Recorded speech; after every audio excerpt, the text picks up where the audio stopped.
morning, my lord. Good morning, Mr. Turner. Now, you have a witness for us? We do. The first witness today is Mr. Ewan MacDonald-Russell, representing the Scottish Retail Consortium. Very good. Good morning, Mr. MacDonald-Russell. Good morning, Lord. Right, when you're ready, Mr. Turner. Thank you, my lord.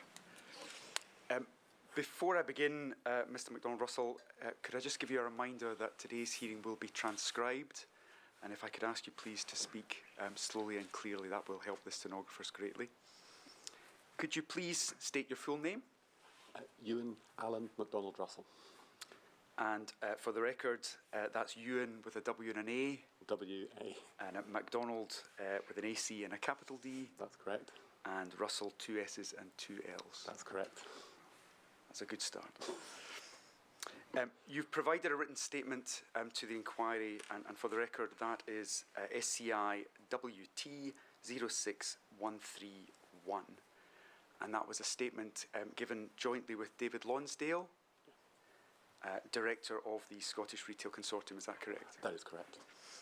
And as set out in your statement, you are the Deputy Head of the Scottish Retail Consortium. Is that correct? Yes, that's correct. And you've been there for 8 years. 8 years, yes. And could you tell us, what does that role involve? So I work alongside the SRC Director, really dealing with devolved public policy on behalf of the Scottish Retail Consortium, helping our members for public policy advocacy, expressing things to the media, to journalists, parliamentary engagement, and any and all other things that come within that aegis. Thank you. I'm going to ask you this morning, Mr. MacDonald-Russell, about some things that we, or rather you have raised in your statement. We have discussed everything in statements, and indeed any other documents that have been provided to the inquiry will be taken into account, even if not touched upon today. First of all, you have described in your statement that SRC is a trade association for Scotland's retailers. Yes. Could you tell us who its members are in terms of the numbers and types of organisations? Of course, so the Scottish Retail Consortium, firstly it's the Scottish brand of the British Retail Consortium. It's the same organisation, we just cover the Scottish element of that. We have around 300 members, comprising in total something like 75% of the industry. It's a very broad spectrum of retailers, so that goes from high street department stores, fashion, beauty businesses. It includes supermarkets and grocers, quick service restaurants, cafes, pet foods, electronics. If it's on a high street, on a retail park, it's also there. We also represent pure online businesses as well.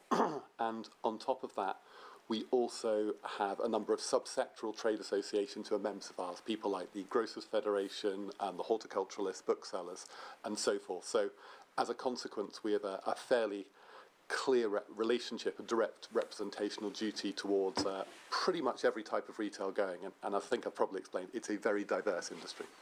And you said there you cover both what would be described potentially as traditional businesses and online businesses. Yes, and that was a distinction that probably was a little bit blurred before the pandemic. It becomes a lot more blurred as we go through the course of it, and I think these days there are very few retail businesses that are pure bricks and mortar in the old-fashioned sense. They're all some combination either of online, multi or omni-channel, so it's an evolving space and a very competitive one. Thank you. And you mentioned there that you're part of the British Retail Consortium. So that's a pan-UK organisation? Yes, so that's based in London, and that's where we've got our kind of policy leads and so forth. We also have brands in Wales and in Northern Ireland. David Lonsdale, the Scottish Retail Consortium Director, is also Head of Devolved Affairs for the British Retail Consortium. So we work hand in glove with our colleagues down south and again in Cardiff and Belfast. And that's partly so we can kind of bring the Scottish angle towards public policy to our members. I'm grateful. And you said there that obviously you have representation within the 4 nations. In terms of the location of your members, are they in any particular area? We have the nature of the retail industry is that they are almost literally everywhere. So pretty much every community, whether that's in the city centre, whether that's in far-flung parts of Scotland, in the islands, or Orkney or Argyll, there will be a shop of some form. That's probably a member of ours. The nature of that of retail itself is, firstly, it's very far-flung. Secondly, retail works on agglomeration of scale, so if you have a great retail model in a single premise, it tends to be you will scale that up to multiple locations to kind of reach effectively as much of the market as you can. So some sectors that will be much more limited. You don't need a shop these days in every single high street in the country. If you're selling food and drink, you probably do want to be in almost every community in the country. I'm grateful. You've given us there, just from your membership, a bit of an idea in terms of the types of businesses that are involved in retail. Are you able to help us understand the nature of retail in Scotland? For example, how many businesses are there? So the most recent Scottish annual business surveys, which are based on the 2022 data, reported that that turnover that year was £27.8 billion, that there were 227,000 retail workers, and there were 22,500 shops in Scotland that time. That number is slightly down on the kind of pre-pandemic number, not kind of massively different, and this is obviously a scale that is absolutely in every part of the country as well. Grateful. You're obviously here to discuss the COVID-19 pandemic. I would like to now just have a discussion about what might be described as the initial stages of the pandemic. We'll obviously come on to discuss matters such as lockdown, but I wonder if you could tell us about the period before lockdown, first of all. Were there any signs of concern that were raised in the retail sector prior to or in the initial stages? So I think the first time we realised that there was something very significant happening was about the 6th of March, when we started to get press inquiries about so-called panic buying. There was consumption levels rising. We believe, I was trying to recall, that was driven by lockdowns we're seeing elsewhere in Europe, places like Italy, and the general kind of, there was quite a lot of media attention and discussion. So we were getting questions about how stores were responding, and we absolutely were seeing very elevated levels of consumption by consumers, things like toilet rolls, pasta, paracetamol, selling in unforeseen kind of amounts. Our Scottish retail sales data from the first 2 weeks of March 2020 showed a 9% uplift in sales. That's a very significant amount for us, albeit the numbers are about to get quite broad when we start talking about what happens later. So we were definitely seeing that, and that was something that was a real challenge for us. We were seeing buying that we weren't used to, very unusual, and with no notice at all. So that definitely was what our members were reporting, and we were trying to do what we could publicly to calm that, but also engaging with government, who obviously were seeing the same things and wanted to know what was happening. And what was that engagement? So we at a UK level, we were speaking to the UK government and DEFRA. On the 11th of March, we had a call with the Rural Economy Secretary, I think something like 30 of our members, where we spoke firstly about the challenges we were seeing. We were reassured that supply chains themselves were completely fine. We weren't having supply issues. It was just over-purchasing, which we weren't used to. And we asked for a couple of derogations from the Scottish Government. We asked for relaxations on the rules around when shops could open, and in particular when deliveries could be made. A lot of city centre stores have restrictions, which mean you can't deliver at night, so you don't disturb local residents, which is a very reasonable kind of thing. And we asked if that could be removed from that in that kind of call. We've made similar requests to the other 4 nations. And I think it's really worth noting at this point that we had the rather extraordinary situation, which by, I believe, 4 o'clock that day, the Chief Planner had issued a letter essentially instructing local authorities not to enforce those restrictions. And bearing in mind, government would normally take months to decide what it might be doing in this place. The fact within a day we got a very clear action was simultaneously really heartening. I think it demonstrated the relationships that the food and drink division and kind of grocery retailers had. I would also say, though, it probably made us realise how worried everyone was if we were having things happening at that pace. It's implicit from that then that there was a positive reaction from the government in terms of your requests? Yes, they were very much trying to understand what can we specifically do and how can we tangibly make a difference. There were various discussions about messaging as well. We were obviously doing a lot of messaging in articles talking about trying to just reassure customers that there was plenty of stuff, trying to, I think as I put it in the Daily Mail, reach to customers' altruism rather than their fear. And so that was where government were coming from. They supported us with that. They were also kind of putting messaging out that was consistent with that. And I think that was very helpful. And again, I say that partly particularly because the food and drink division for certainly the previous 4 years I'd been at the SRC, we'd worked closely, we'd engaged on a lot of issues. They knew who we were, we had an existing dynamic, and that meant well, we kind of had to go and say, we really need your help. Government knew we were being, I hope that they felt we were being reasonable, but knew we weren't coming from an unreasonable position. Thank you.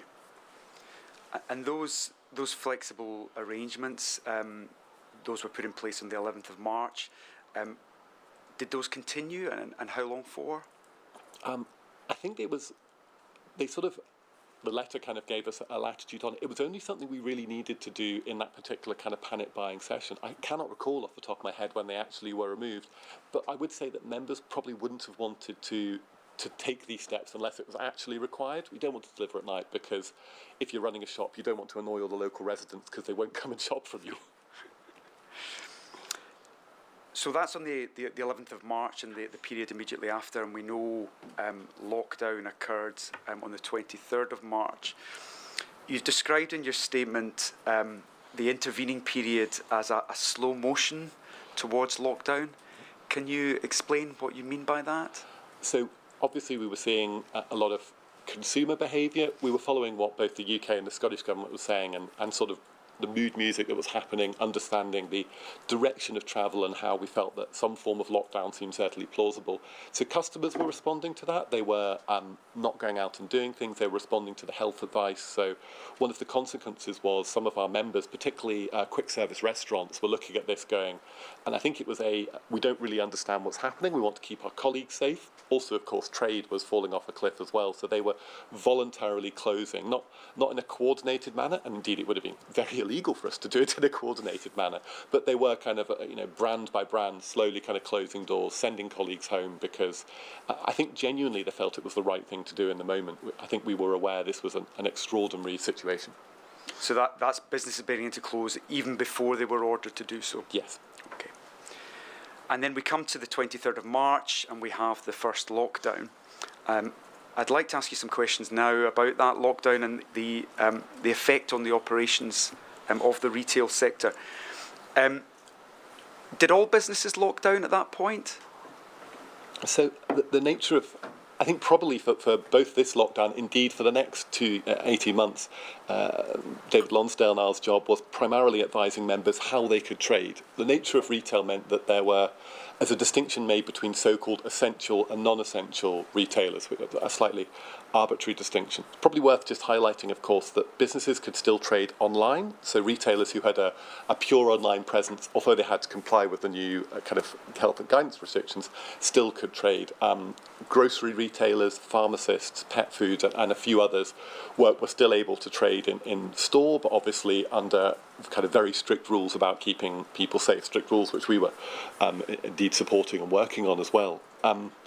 So you had this kind of middle group of retailers, some of whom may have had a small online presence, some of whom may have never traded online before, who suddenly were being told, you certainly can't trade in this way. So I don't want to be pedantic in that, but it changed how businesses traded. But I think most retailers had the option to trade online pretty much through the pandemic, albeit with quite significant restrictions.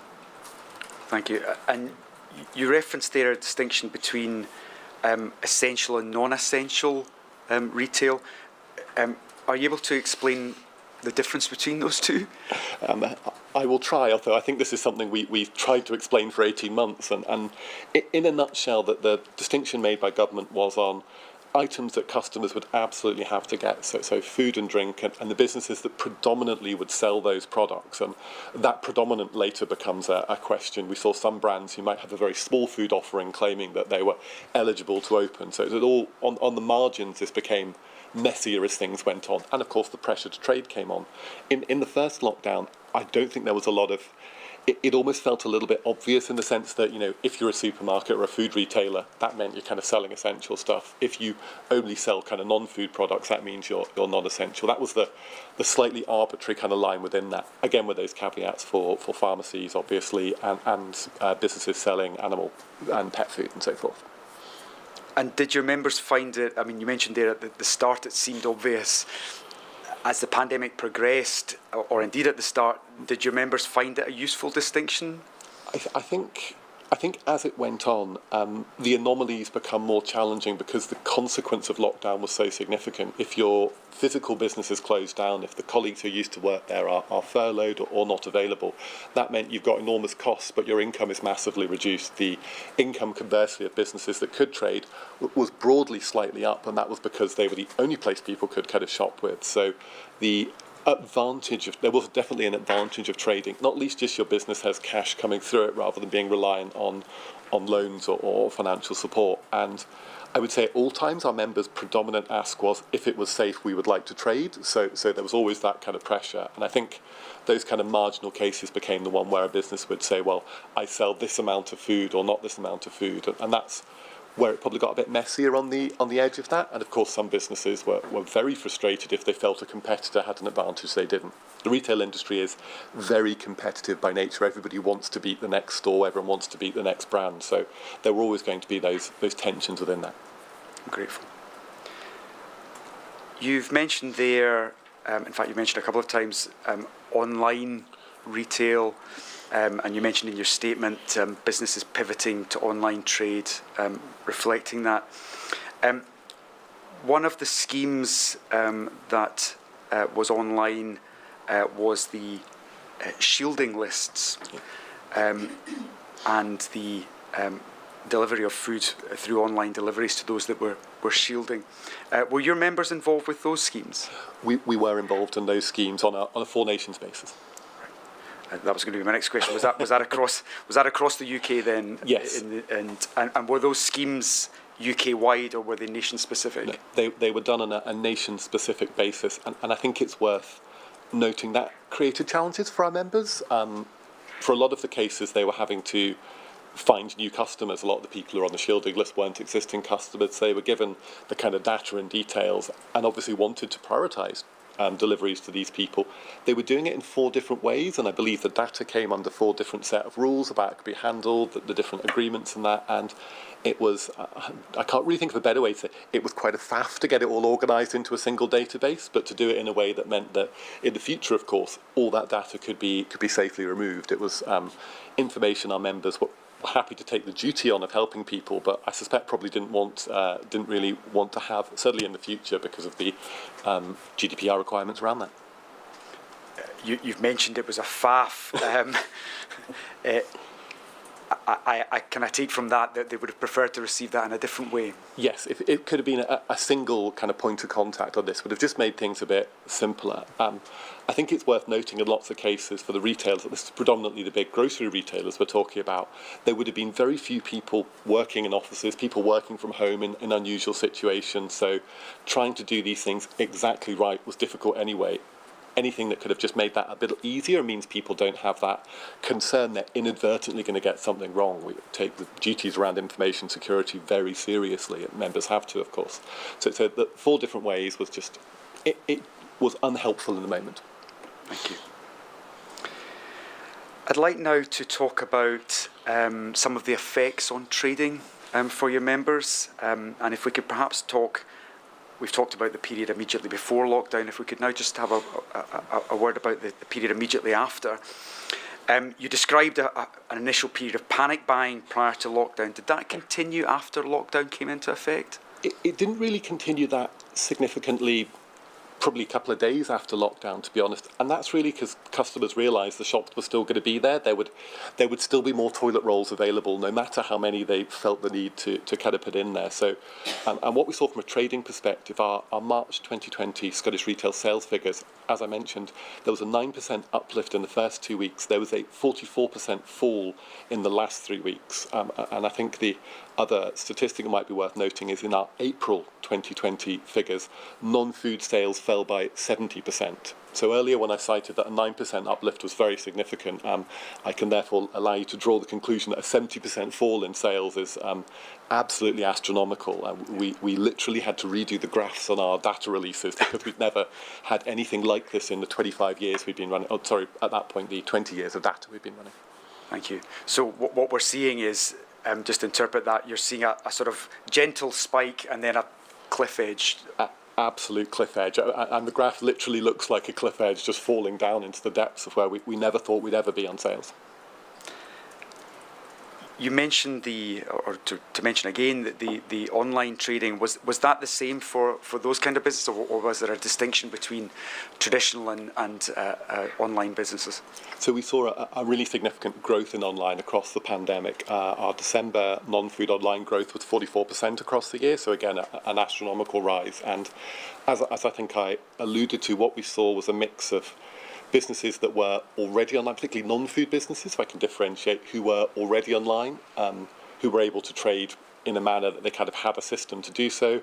We had a lot of businesses who basically had to build an e-commerce an e-commerce model from scratch in that moment. On the sort of 24th of March, sitting down and going, well, if we want an income, this is the only way we can do this. And that was obviously very challenging. And certainly one of the ways that a lot of particularly smaller retailers adapted to was building what we would refer to as click and collect models, which is you could order through a website, collect it from the outside the physical store itself, just an ability to use that. But we had all sorts of anomalies in that. Certain businesses who were using high street shops as effectively the kind of most expensive distribution centres we've ever kind of come across there, because they weren't allowed to open the doors, but stock was still there. So there was a lot of adaptation, a lot of businesses trying to find the way, obviously, to be safe, but actually how can we, within the rules, keep a little bit of income coming. But I would say that for an awful lot, that was still a massive fall in the amount of trade available to them, and there were market advantages to those businesses who'd already made a move to either be an online business or to be an omni-channel or a multi-channel business, by which we mean you trade both from stores and through the internet. Thank you. We've talked about the changes in terms of the businesses. Was there any change in terms of the retail behaviour of those shopping? Were there any different types of shopping that were being done over the piece? We saw a huge variety in how customers were shopping. And I guess two elements to that. The first one is where people were shopping obviously changed. We saw unsurprisingly an 80% fall in footfall in 2020. I would note that footfall has yet to recover to 2019 levels, as customers obviously couldn't go to high streets, to retail destinations, so they were shopping from home. And of course, those who were working in a very different manner. So if you look at a category like fashion, I'm sure things like hoodies probably did quite well while everyone was working on the infamous Zoom calls, but things like formal wear, smart clothes, workwear, or clothing for events massively fell. We saw things like coffee makers do very well because everybody couldn't go and get their high street coffee, so instead we're making nice ones in the house. But we also obviously saw a huge rise in technology and later in exercise equipment as well as categories that did well. So I guess within all of this, overall this was very difficult for the retail industry, but that shouldn't get away from the fact that at different points there were winners and losers within this. And just for his lordship's benefit, could you just explain what a hoodie is? I'm not that bad. Excuse me. You mentioned there that there was a change in footfall, and has that been sustained? I assume from that you mean in terms of traditional business. Has that been sustained post-pandemic? Yes, when I talk about footfall, I mean visits to retail destinations. We monitor that on a monthly basis. We've slightly changed the methodology since then, but it was, I'd say, 80% down in 2020. I think at the start of this year, it was something like we'd only got back to 90% off 2019 levels. It's risen slightly, but also that has happened in a slightly differential way. So Edinburgh has done better, Glasgow has done a little better probably than Scotland as a whole, and conversely there'll be other high streets that are still quite a way behind pre-pandemic trading. And I guess part of the reason for that, obviously, is that some businesses are no longer trading in all those locations. So when you don't have as many shops, footfall will also decline as well. Thank you. If I could perhaps now ask you about some more of those lasting effects that you've talked about there. You've mentioned, obviously, the drop in footfall in terms of the traditional businesses. Has that had any knock-on effects in terms of how businesses are now operating? So I guess I'm going to caveat the remarks I make about what's changed in the retail industry, and that's for two reasons. Firstly, we did a report back in 2017 which spoke about how the rise of digital technology, of customer behaviour, of digitisation, of automation was changing retail anyway. So a lot of the changes that we see happen during the pandemic, we had anticipated would happen anyway. We knew customers were changing how they shopped. We knew that there are advantages to having a more omni-channel or digital model. It's a lower cost model in some cases. So those things were happening. It's also very hard to differentiate from the things that followed the pandemic, the war in Europe, the cost crisis, the massive inflation we saw last year. So with the caveat that these things are all moving, so I can't specifically say the pandemic did X. We know that we've seen falls in number of retail businesses which are no longer trading, a number more who went into compulsory voluntary administrations. We know that a lot of those stores have retrenched their operations, so they will still maybe have a store or two in very high-value locations, central Edinburgh, for example, but maybe not from more far-flung high streets where there's not the same level of trade. I'd say particularly I'm talking non-food here. Grocery and food retail has a very similar footprint, maybe even a slightly bigger footprint than before.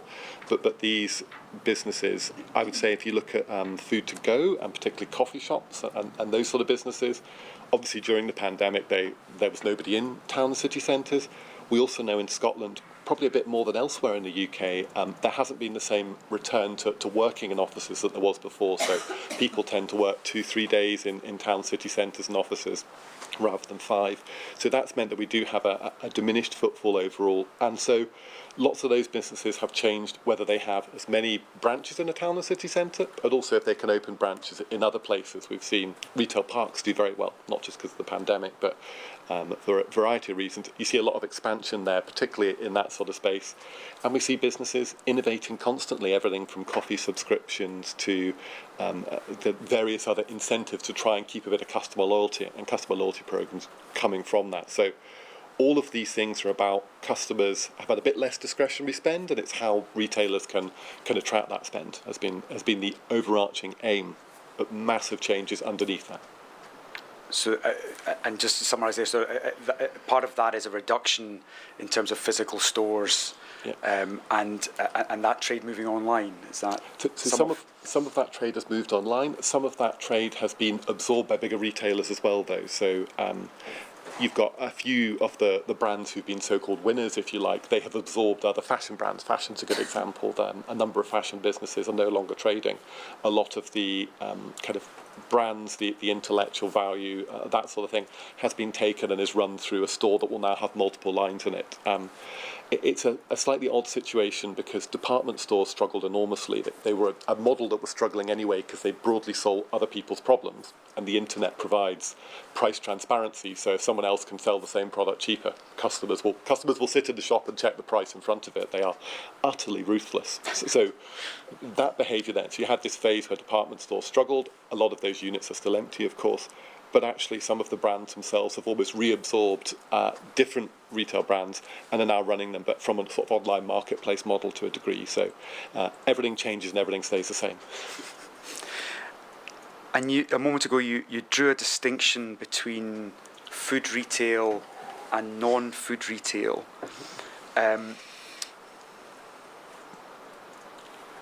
In terms of the changes that were made to food retail, we obviously talked about online sales for shielding and other people during the pandemic. Was that change sustained in terms of people's behaviours? So what we saw with grocery retail at the start of the pandemic, it was something like 7-8% of grocery sales were online. I think that peaked at something like 13-14%, but has kind of fallen back since. Grocery is a bit different from other types of online because you have to sell a certain value in the basket to actually make it a profitable measure to do. It's not necessarily a particularly profitable line itself. What tends to happen with online grocery sales is actually it's a customer convenience. Customers spend a little bit of money to get a delivery slot and so forth. And so therefore the shielding program created a challenge because lots of the places where people were living were quite far flung. We wouldn't necessarily retailers wouldn't have all delivered to there. So we had this probably unique situation where effectively we had to kind of have businesses collaborate on which customers were going to be kind of carved within this depending on whose capacity could allow that.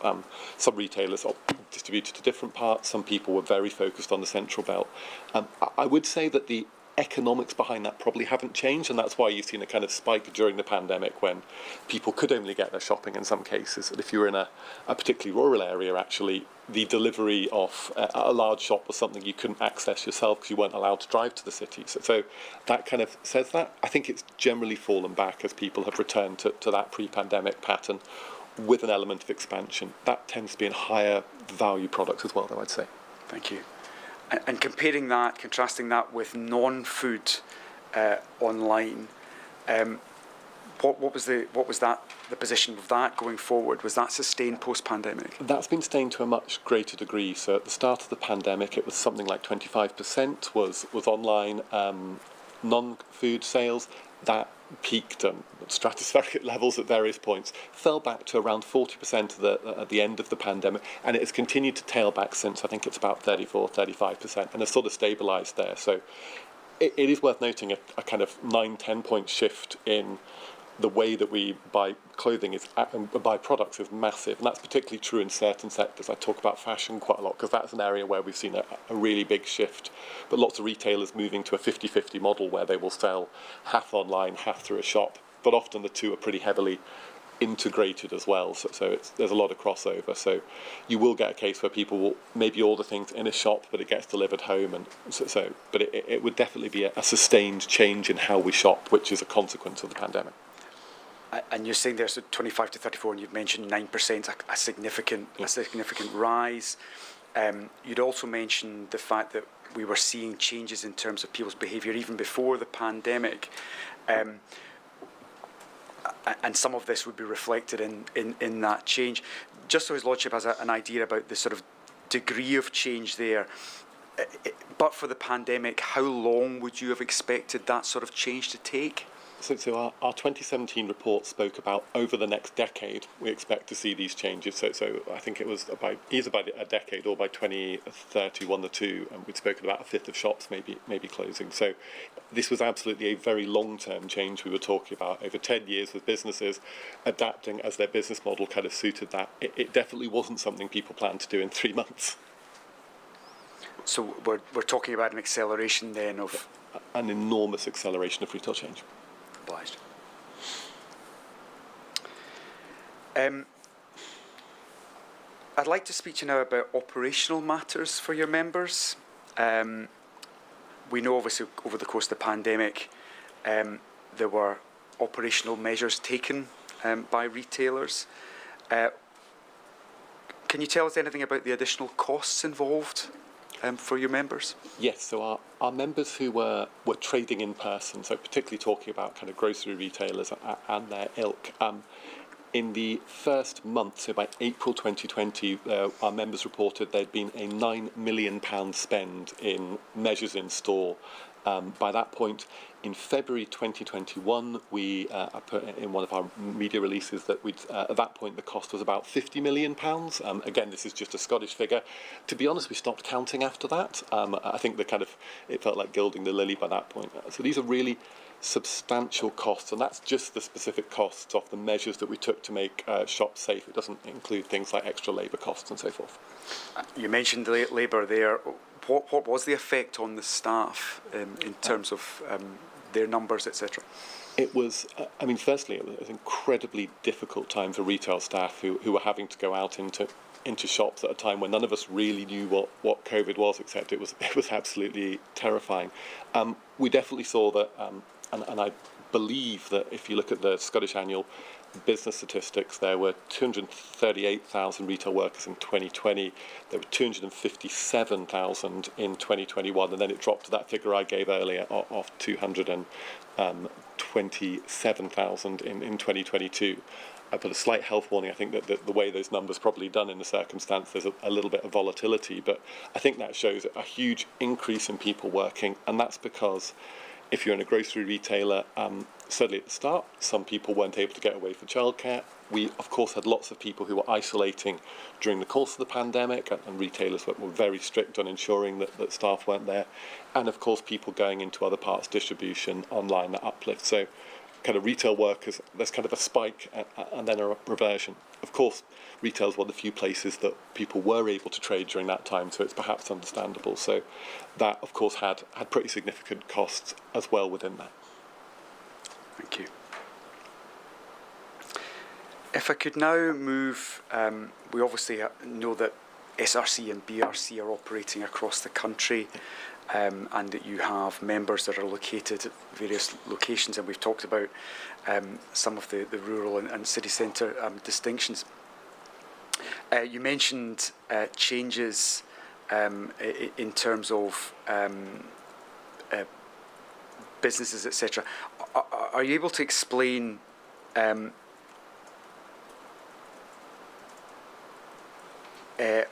His Lordship what those changes are in terms of city centres, first of all? In terms of how the trade operated? Yes. With them? Yes. So, sorry, I beg your pardon, can I clarify? Do you mean the changes in terms of how businesses were operating at the time, or? Well, first of all, at the time, and then whether that position has been sustained going forward. Sorry, I just thought I'd clarify. So yeah, as we said, what we saw in city centres, so forth, was of course shops were closed, and the vast majority of businesses were kind of closed down in that space. Businesses that were operating were doing it under a very kind of strict restrictions kind of at that time. And again, it was more a case of where people were, where you kind of had retail businesses that were within scope. So huge amounts of area closed down for that. And have those businesses returned to city centres? So some are certainly back in city centres. There was kind of almost the kind of reopenings that happened at the time, but we would definitely say that, and I don't think we have data on vacancy rates, but we know that in a large number of places we've seen a kind of slimming down of properties, particularly from the larger brands of retailers and the established retailers. So and lots of retail properties that haven't kind of been refilled yet. So there's been a kind of specific impact on particularly town centres and high streets from businesses that simply weren't viable to trade following the pandemic. Thank you. And contrasting that with the situation in rural areas, you mentioned that some of your members were collaborating with respect to rural supplies. Was that something that they arranged themselves, or was that something that they had liaised with government about? I will try to be very clear at this moment because I want to be unequivocal. Our members definitely weren't breaking any of the competition rules unless there was very specific exemptions for that. That's something we take very strictly. In terms of rural supply, our grocery members, indeed retailers full stop, would generally spread the stock they have out, with the caveat of what will go in a local market, across the full estate. So if you, as the situation we had in March 2020 when there were shortages of, say, fresh pasta, the fresh pasta that was available in a distribution centre in central Scotland would be distributed on an equitable basis across the whole of the country. There was that wasn't something that I think members wouldn't have specifically spoken to each other about it. Members in meetings we were coordinating with government, and when they were challenged by government ministers on this, were able to, a number of them, be unequivocally clear that they were definitely distributing on an equitable basis, as they do all the time. That's standard practice. So that was a specific concern that the government had raised with with yourselves and ultimately with your members? Yes, the Scottish Government was very concerned that far-flung rural communities, island communities, would simply not get the supply. Again, if we had a finite amount of a product, that it would be kind of corralled in the central belt. It was one of the easier discussions with government because they wanted us to do something we were absolutely, definitely going to do, and moreover was absolutely in members' interest to do as well. There's no a business that decided it wasn't going to send stock to Ullapool would find it very hard to ever trade again in Ullapool afterwards. So starving a particular community over another would be commercially disastrous. So it was not something that members wanted to do, and it was great that we could take that concern and reassure government about it. And I take from what you're saying there that there was never any intention to do otherwise. No, it just wouldn't be within a business's model, to be honest. Thank you. And we've talked about the increase in online sales and access and the fact that that was reaching areas that hadn't been dealt with before. Did that cause any particular concerns for your members? It was a huge challenge to try and reach it. So, as I say, we had a massive capacity issue on online grocery. People obviously, some people, because of the shielding rules, absolutely couldn't leave their homes. A lot of other people were very concerned about leaving home. They wanted to stay safe. They might not necessarily meet the threshold for shielding, but they might have lung conditions or other concerns that meant that it wasn't feasible or reasonable or safe for them, maybe not even themselves but a family member. So there was a huge pressure on online delivery slots. Obviously there were slots allocated already to people on the shielding list. Beyond that, it was very much a question of retailers trying desperately to increase capacity so we could get to as many households as possible. But it was definitely a challenge. It was something that logistically was absolutely monumental to take on. And I guess the only upside was at least people's basket spend was relatively decent. Well, it was monumental. Was it successful? So as I mentioned, online sales effectively doubled. Grocery sales during that kind of pandemic time. I think they've probably fallen back a bit from that because demand's fallen. That absolutely did not meet the demand that members could have gone for. I think that's partly also because we didn't use a lot of the measures that retailers possibly would do. At a normal time, if there's a huge demand for everybody to get a delivery at 9 o'clock on a Monday morning, retailers would be out, would kind of price that and provide that kind of mechanism to change people's desirability. If it's going to cost you an extra £10, some shoppers might not want it at that time. That wasn't something you could necessarily really do in the pandemic to the same degree because it would have just been exploitative and not really the approach that I think members were trying to take. That there was a absolute sense that this was a kind of crisis moment, and trying to do the responsible thing was definitely their approach, I think, consistently through the pandemic. Thank you. Which brings us, I suppose, to questions of finance. And I'd like to ask you a few questions about the financial support that the industry received. First of all, just turning to the sort of ordinary position, ignoring the pandemic, is the retail industry one that generally benefits from economic support from government? Very rarely. Certainly not for the bigger retailers of scale. It's very unusual. There might be small measures. By and large, we're a contributor to the public purse rather than necessarily much of a recipient of it, which certainly makes sense. And so therefore it's very unusual for retailers of scale to claim very significant amounts. The sort of way that a lot of government funding is aimed at much smaller enterprises, and certainly not aimed at enterprises that scale enormously. So it was very unusual for us to be looking for support from government. Thank you. And in terms of the pandemic support, we know that there were various schemes available to retail businesses. How would you, or how would your members, I suppose, describe the financial support that was available to the retail industry? So I think if we start it in kind of March 2020, the two enormous pieces of support, and the ones that were most substantial to our members, was firstly the UK government's coronavirus jobs retention scheme. That was absolutely immense for allowing businesses to, particularly those businesses I spoke about, who were closed down, to keep those kind of workers in post. It was absolutely monster, and of course was announced very quickly and I think was very successful for our members. The second element was the non-domestic rates relief. The retail industry pays about 20% of Scottish non-domestic rates. We're a very heavy contributor, and that's over £500 million a year. And therefore, actually, to get the announcement on the 24th of March that Scotland was going to pass on the full 100% rates relief for retail, and that to be continued the second year, was a really huge, a really massive kind of financial thing. It certainly kept a huge amount of businesses afloat and solvent. I think trying to manage those cost bases would have led to other very difficult decisions.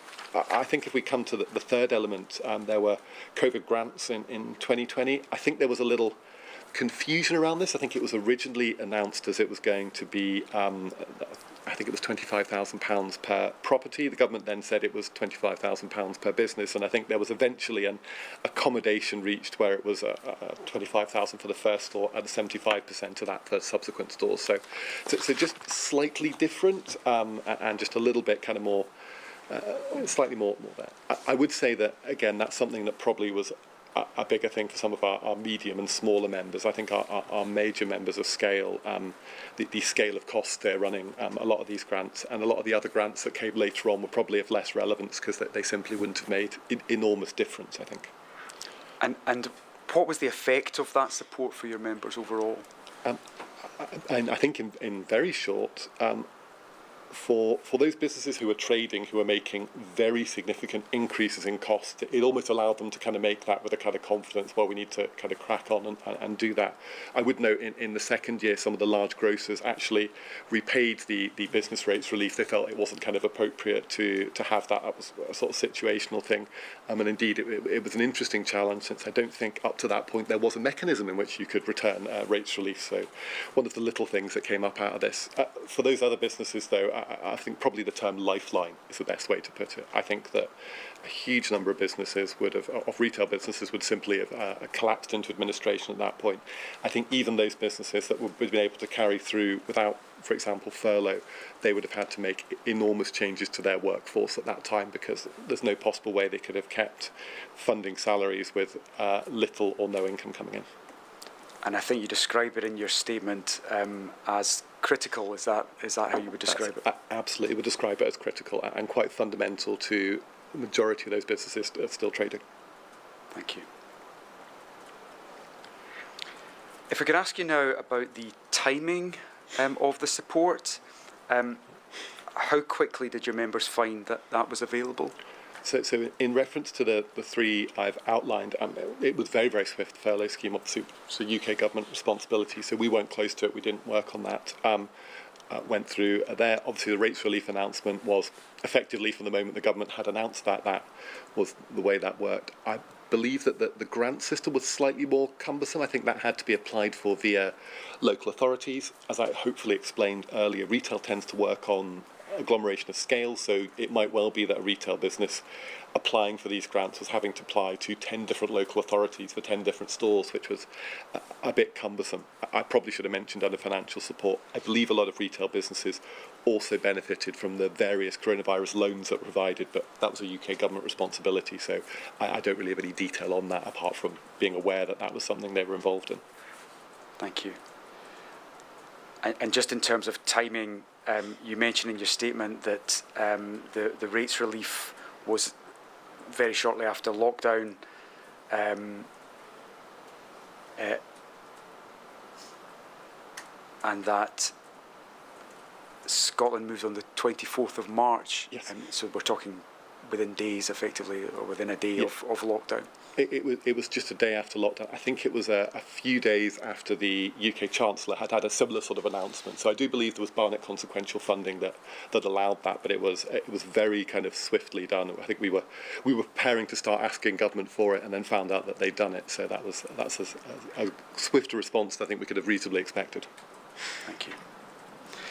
And you've talked there about a number of UK-wide schemes in terms of furlough and the like, and of course there were schemes that were England, Wales, or of the three nation as distinct from Scotland. In your experience, were the schemes the same across the UK broadly? I think there were some differences, and I think as we went on, there were slightly more differences. I think the example I gave of the initial COVID grants, I think they were done differently in other parts. I understand, by the way, they were done differently in Scotland because Scottish ministers had other groups they wanted to affect who may not have been covered. So we recognise that. I think, and I'm sure I'll mention this again, from our members' perspective, we understand that there will be policy and divergence in areas. The Scottish Parliament has existed for a quarter of a century now. We understand that differentiation. And on certain policy areas, rates relief is a great example. It absolutely made sense for that to be done on a Scottish basis. The rate system is a devolved area. But I think with some of these grants and fundings, our members certainly would have preferred a four nations approach on these things, to just simply do it in the same way. I think that would probably have been almost as important as the actual settlement for a lot of them. The ability to simply do it in a uniform manner really works for the way our industry trades. I would say that's true of our UK-wide members. Also, I would say even of our Scottish-wide members, I don't think they would have felt that. And I think one of the challenges for government, and indeed for us as trying to engage on this, is that when there were differences, it then became, whether it was accurate or not, there was always a sense that, well, maybe they're getting a better deal, why aren't we getting this? So it created a sense of, I think, frustration from some businesses who felt that why aren't you doing it the way that insert other nation is doing it, we'd be better off. How accurate or not, that depended on the circumstance, but it certainly created that frustration. And did that cause any difficulty, or that differences of approach, did that cause any difficulties for SRC or BRC directly? So I think this will also is relevant for guidance as well, but we had a bit of a helicopter view of the four nations, so we were hearing what was happening from them all. We were generally coordinating a lot of our work through communities that were working on that four nations basis. So I guess we were sort of having to manage members, both who were trying to understand the differences that were happening, and that's predominantly what my director and I were doing for the pandemic, but they also did mean that we tended to get a little bit of the member frustration in return on the why can't it just be done this way? And the answer inevitably is that's how the world works. Paragraph 35 of your statement, you mention that colleagues at the British Retail Consortium were left to grapple with interpreting different terminology and eligibility. Could you expand upon that for us?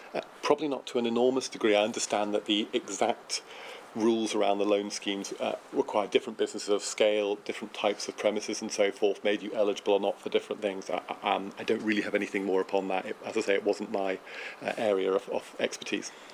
Were there any issues caused by the description of the schemes or the naming of them? I think, so as I say, this wasn't a huge focus of our work because predominantly members were keen to trade rather than looking at these.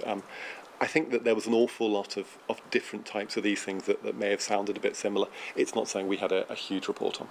Thank you. And you've mentioned there guidance, so if we could just now come on to that. Excuse me.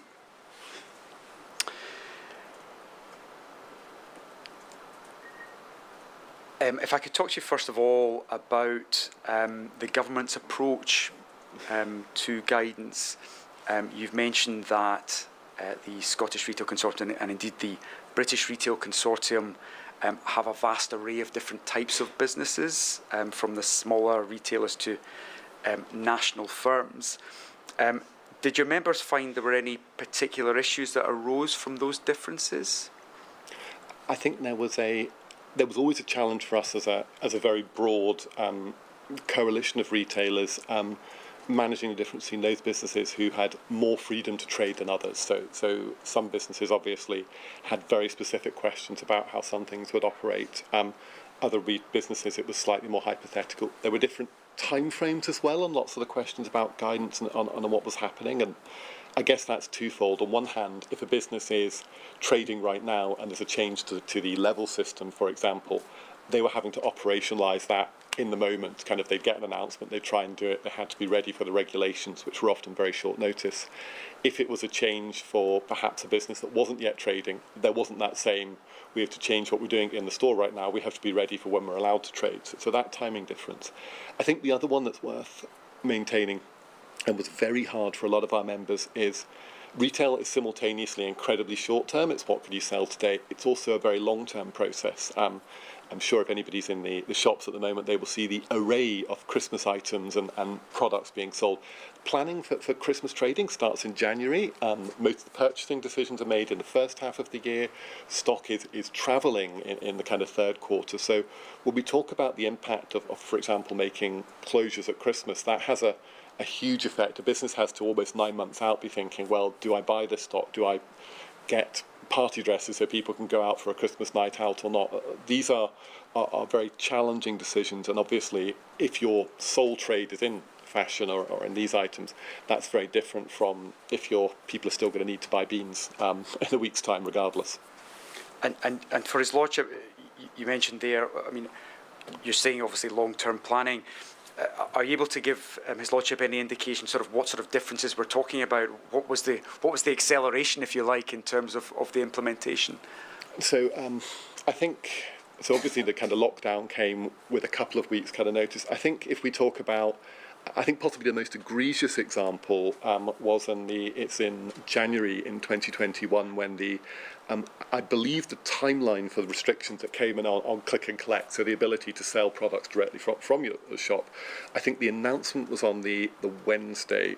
The regulations came into force on the Friday. The regulations were published late Thursday afternoon, and the guidance for retailers was published, I believe, late on the Friday. I think at the time we described it as ludicrous, and I think that stands up to scrutiny, to be honest. So when we're talking about our kind of model of retailers planning stock by season and being months ahead, and then the kind of situation in which you have to change what your shop is, it's something like this, and with a bit of luck you'll know on the day if you're there. And that's really challenging. Our members, they always try to follow rules quite literally. If they're told to do something in guidance, they will do it that way. That's partly because it's the way they operate. It's also because of the public scrutiny a retail business will always have, so there's significant pressures to do that. So it was very, very stressful when we got decisions made at very short notice. And of course, the more specific they were, the more challenging to operationalise. Do you feel, or do your members feel, that the reality was being taken into account in terms of the implementation of these decisions? I think we would say across the pandemic there were changes both in the manner in which things happen and also the degree to which guidance and regulation got specific. So at the very start of the pandemic, a lot of the retail guidance, to be honest, the government's guidance across the four nations was pretty heavily based on a paper that the British Retail Consortium and USDOR, who are a shop worker trade association, we worked together on guidance for how to keep stores safe for colleagues and for customers. It's actually a pretty decent document. We revised it for when non-food was opening, and that was very much industry saying, these are all the measures, this is the public health advice, this is what we think works, and indeed the grocers being able to say this is how we've done that. And that was all everything from perspex screens, hygiene stations, signage in stores, how to maintain 2 metre distancing, all those kind of big principles. We came in and government were very much, this is great, let's kind of do this. I think as we went on in the pandemic, government wanted to do things slightly differently, and we got anomalies. I think the example I mentioned, the closure of click and collect in total was a really significant challenge. A lot of businesses had been doing that for a while. I don't think we were ever confident, or I don't think it was ever clearly explained to us what the specific health harm that we were tackling with that was. But it certainly meant businesses who had used that model, and that might be a food-to-go business who are selling, you order your coffee online, pick it up from there, or a kind of small retailer who may be trying to build a full e-commerce platform, isn't really going to compete against bigger brands, but actually being able to sell it from the local hardware shop did work. We felt that was a pretty onerous restriction. There's a few other examples as well. And you've mentioned timing, and you've mentioned that the members of the SRC are greatly different in terms of some of them are very small and some of them are very large. Were there any particular difficulties or any particular issues for some of those larger retailers? I think with larger retailers, to kind of differentiate slightly, there were businesses like garden centres which could trade in different parts of the UK at different times. We never quite understood why garden centres were kind of within that sort of thing. But of course, the timing of some of the lockdowns really affects that sort of business. If you close a garden centre down during the kind of run up to Easter, that's a huge trading period. It's sort of their Christmas time, the same for other kind of non-food businesses. It's different odd types of years, which I think had a really significant economic impact. In terms of the way large stores operated, I think trying to write a single document to get businesses that maybe have 20,000 employees and 100 or 200 stores to all do something in a certain way is very difficult to do. I'm very sympathetic to government, but I certainly think our members would feel quite strongly that when they were given a sense of direction or a kind of higher level thing, they would absolutely do that in the best way possible. 2 metre distancing, absolutely understand lots of tools to do that. I think when we were told you have to do 2 metre distancing in stores, and the way to do that is you have to do an occupancy guideline signage, and the signage must be this sign and it must use this font, and this really quite granular detail. I think we found that A, it wasn't going to work for every retailer, and B, it really felt quite granular and I'm not sure totally necessary, but it did create a fairly significant amount of work. because these are huge businesses operating at scale, if they have to do something, they have to do it at a very enormous degree. And you spoke about the example of changes happening very sort of late in a week, for a almost immediate implementation.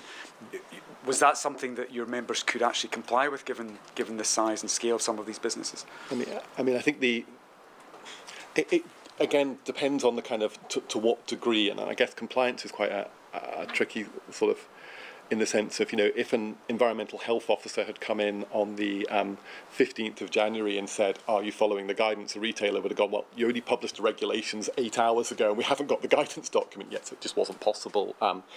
I think we would certainly listen to what government said. We would engage with government officials. Government officials would meet with our online communities of members too, so we would try and get them to both answer our questions, and they would always have the best stab they could at doing it. In no way, shape or form can I say confidently every retailer was always compliant instantly of every regulation. I think it would have been impossible to do so. When you say impossible, impossible in the sense of the timing yes. that they were being asked to implement? It was always the time frame. There was nothing that came out of government regulation that couldn't be done. There were things we might not have wanted to do. That's an entirely separate discussion, and we were relatively forthright with government on what we might or might not want. But there were times where the timing simply meant it was completely impossible to meet that time frame. Thank you. And you've spoken there about the conversations that you were having with government. If I could ask you maybe about that relationship, how did you, the SRC, and indeed your members find dealing with government over the piece?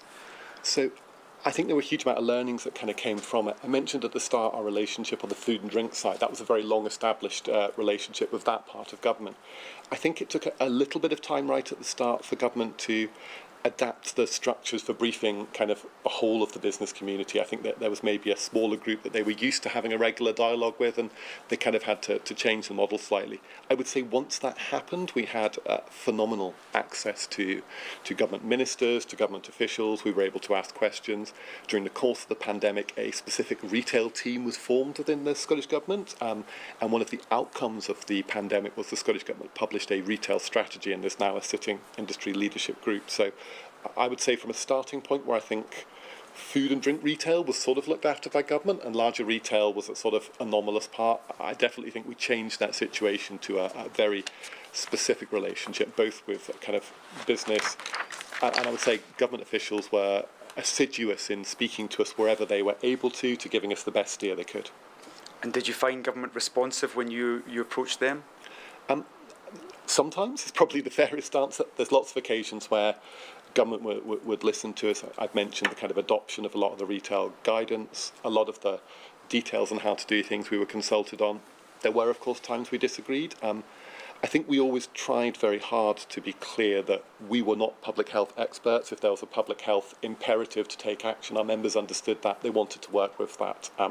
Partly it's the right thing to do, partly there was no model for economic kind of activity that didn't involve stores and businesses being safe first. Without them being safe, you didn't have customers coming out anyway. So there wasn't a tension there, but certainly we would ask about certain things. I would say also that the nature of the pandemic, with four governments doing slightly different things, meant that we had a fairly continual discussion about both things that were happening in other jurisdictions that we liked. So some other nations perhaps opened up larger stores, shopping centres and that a bit earlier, and we would argue that means it should happen here. There were also examples that I think the most infamous being when the Welsh Government banned the sale of non-essential goods within shops, where Scottish Government ministers would ask us what we felt about that. We were fairly forthright in expressing we thought it was a terrible idea. So sometimes is the answer, but I think that they were trying to weight that, but obviously there are other considerations as well. And you've referred a moment ago to, I think you used the term granular, and in your statement you referred to a lot of granular government interventions. Could you explain to His Lordship what you mean by granular interventions? So the one I've kind of alluded to already, I think, is the best specific example when the government said that they wanted us to explicitly write down what the occupancy capacity of every shop in the country was. That meant a kind of quite a chunky guidance document which had how we calculated the store space, as I say, which font to use, what sign it should be, where it should be placed in store, quite very specific details. And on one sense, fine. We had concerns about that, because if we were going to do it specifically, that meant there were 5 other questions about exactly where it goes. We wanted clarity on if we were going to be specific, we had to be. I think there were other concerns, which were things like, you put an occupancy limit on the store, that absolutely guarantees that somebody will go into the store and count every person in it and complain if there's not the right number of people in the shop. And that might sound trivial, but one of the real challenges our colleagues faced during the pandemic was a horrendous rise in abuse and in frustration, people being told that you must wear a face covering, you must do that. So actually these flashpoints were a challenge. So I think that, the overall aim of making sure shops didn't have too many people, and we completely supported that. We've been doing that since March 2020. I think you have to do it in exactly this way is a really good example of a policy where we're just not sure that was necessary. I'm not sure it helped, and I'd be surprised if it had a major impact.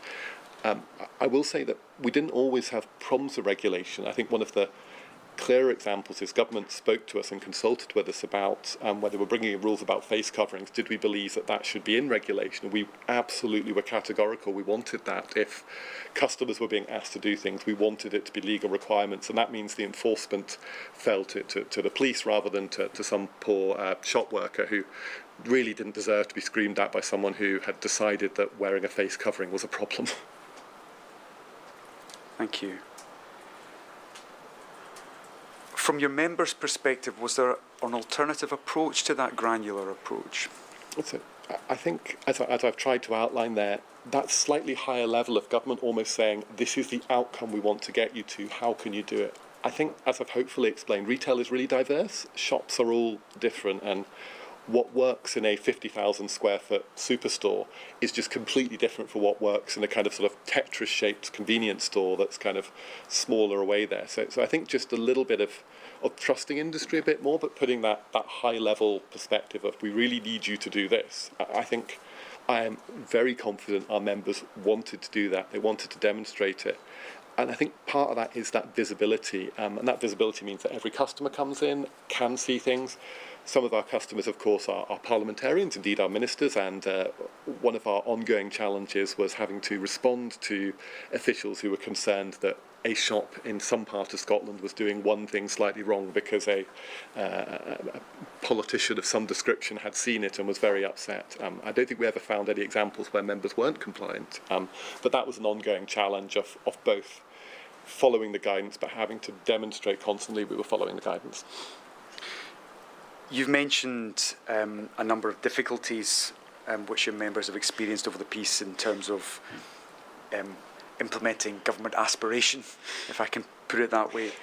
Do you or your members feel that government understood the retail industry at the start of the pandemic? I think that probably the scale and manner and how retail operated, I'm not sure they had the same. I don't think they had the same information they would have now about it, and that's why I kind of refer back to this drive to have a retail strategy. I think government broadly would know what our asks were as a public policy advocacy organisation. I hope they understood what our high-level asks were, but there's a difference between kind of everyone believes they understand how retail works and people actually understanding the kind of mechanisms and operations behind that. I think that's something government grew enormously during the pandemic. I think it's something that probably at the start wasn't as detailed as it was. With the caveat, of course, that everything we were doing, most of it was quite new anyway, so we were all a little bit learning as we were going. Thank you.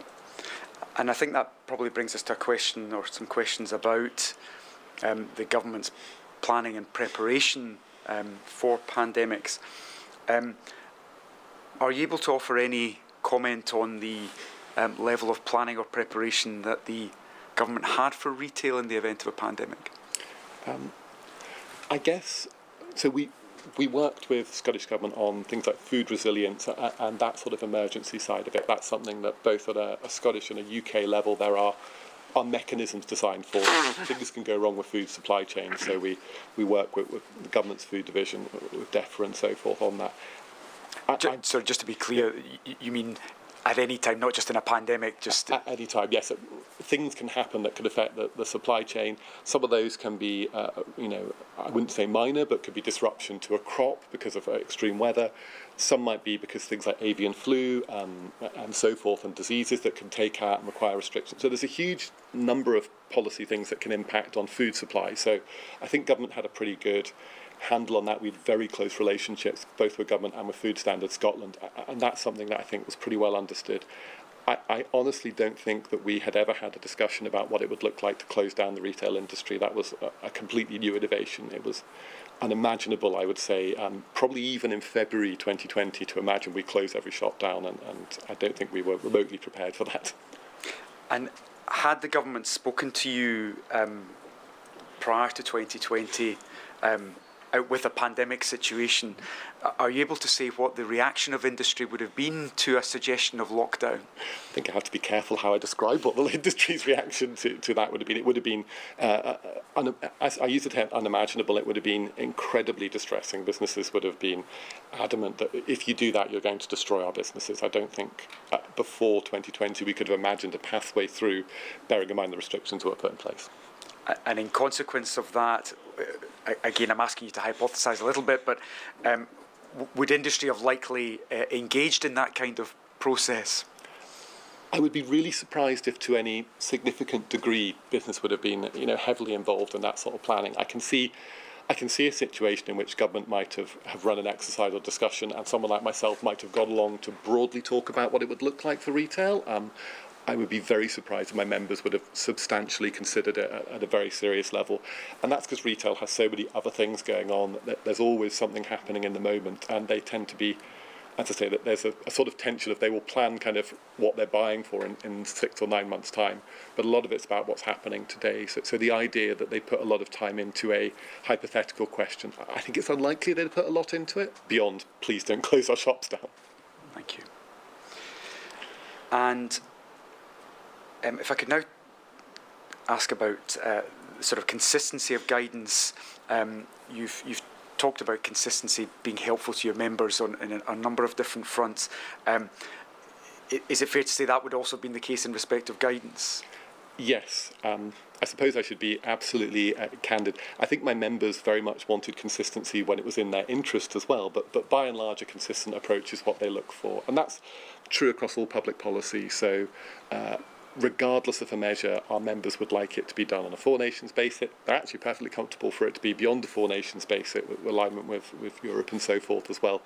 Doing it the same way works for retail, and every time there's a divergence, that creates a cost to businesses that have to do it differently. So there's always a desire to do things in the most straightforward, the most consistent way as they can. That's just how the business works.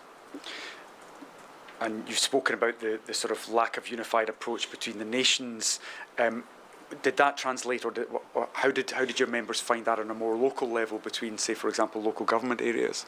I think when it got to a local authority level, it really became quite frustrating for a lot of members, and that's because you would both have to do some things a different way, but also even things like local authority enforcement could be different. One EHO might read the guidance in one way, another slightly differently, and that meant that a business was trying to adapt. So you're taking a model that's designed to work across all 32 local authorities in 100 shops, and suddenly you're breaking that to doing it in 15 different ways, perhaps because of different local authorities. It adds complexity, which means that you've got people trying to adapt a little bit and kind of at a store level, and it sort of downs the consistency of what we're doing. I totally understand there are parts where that is the case. I mentioned non-domestic rates relief is clearly best on a devolved level, but I think in practice, like, keeping things as similar as possible, particularly in a crisis situation, matters for our members. It also matters for customers, who we would always rather tell them the same thing, with exceptions. It might be a certain thing that's particular to Scotland or particular to Fort William, but by and large, branding, messaging, high-level messaging would be the same for a retail business across the country. We would rather do that the same way when both operationalising government action, but also when amplifying government messaging, which we did a lot of as well. Thank you. Thank you, Mr. MacDonald-Russell. That's all the specific questions I wish to ask you. Was there anything else that you would like His Lordship to know about your industry, or indeed anything else? I think I've probably spoken at length already. I guess a few points we would make about areas for the future would be one about that point about alignment. Where it's practical, doing things in the same way brings operational benefits. It can be done quicker if we're doing it the same way.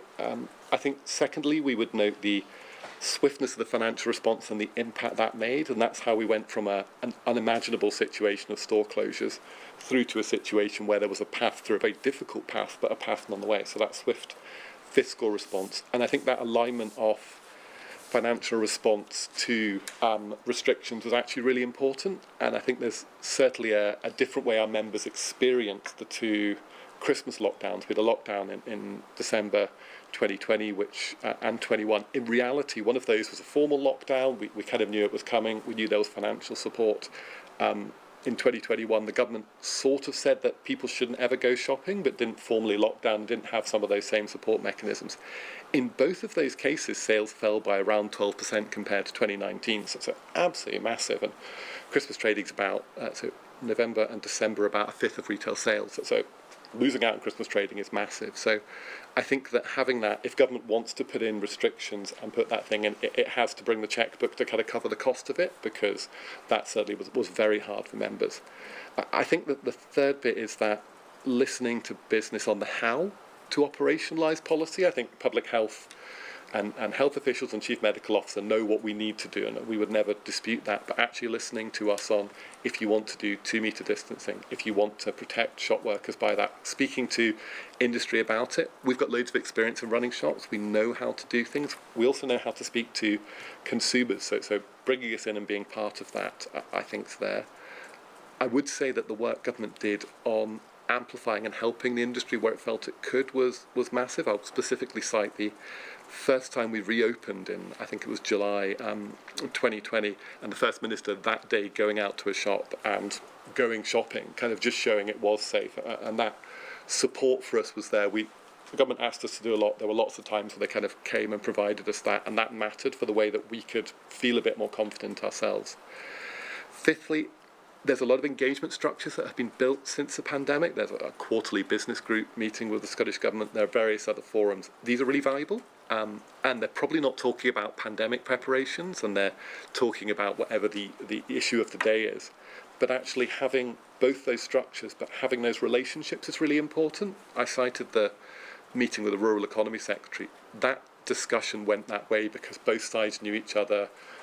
Minister had met with our members several times, kind of understood the industry, so knew what we were asking and why we were. And that saves a lot of time when you're in that kind of very difficult position. You kind of need both sides to trust each other. I think that's best done by having existing structures and having ongoing engagement. So we have retail officials. I think that's really helpful for government. I don't know if we need to discuss every hypothetical, but I think knowing that when it comes along we can have that matters. I guess the final point, perhaps, on a Four Nations basis is some sort of standing crisis committee, crisis mechanism, so that actually that collaboration can be done on a Four Nations basis. I understand that different governments will want to make different decisions. There'll be other differentials that aren't part of the economy. It may be that healthcare provision is different, so they have to do it differently.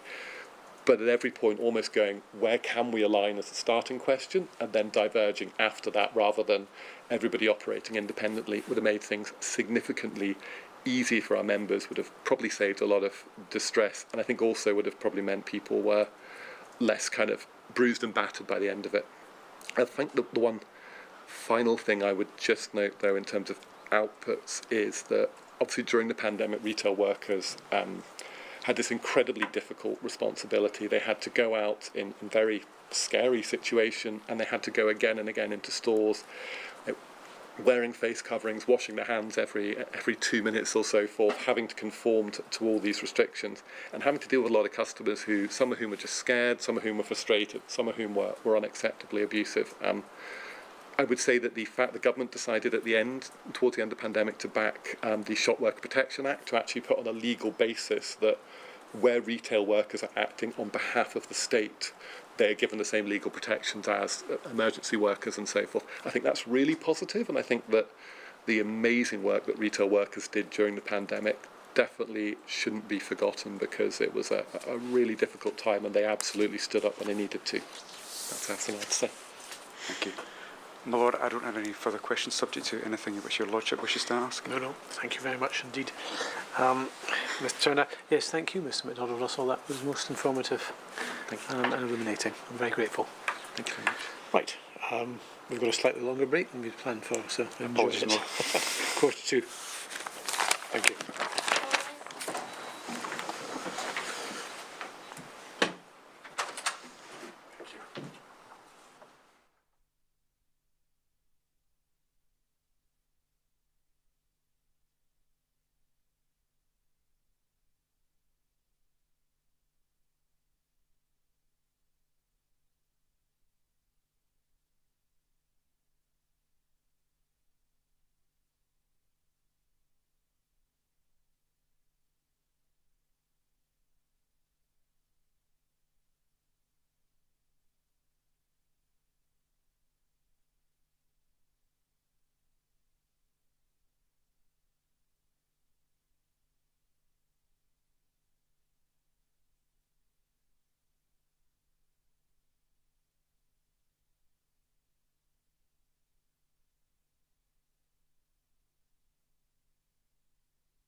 Now, Mr Turner. My Lord.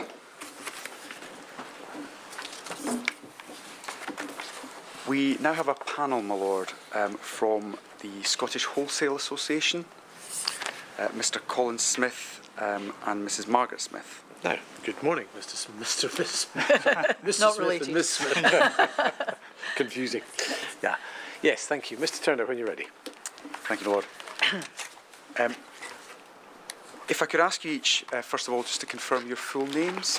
Let's start, Mrs Smith. Yes, Colin Smith, and I'm Chief Executive at the Scottish Wholesale Association. Thank you very much. Margaret Smith, and I was the Head of Public Affairs for the Scottish Wholesale Association during the period of the pandemic. Thank you very much. And could you briefly just give us a brief overview of what those roles entail?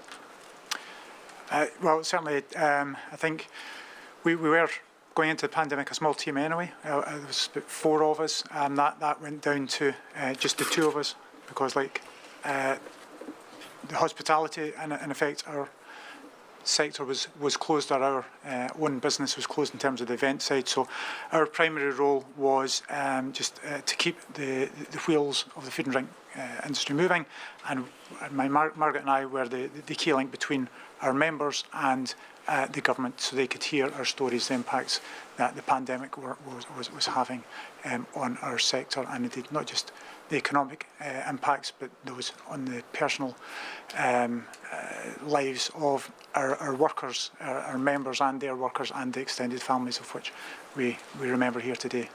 Thank you. And my Lord, there is a Rule 8 notice was issued to the Scottish Wholesale Association, and a response has been received, and that response can be found with reference SCI SW SAXX number 2. Very good, thank you.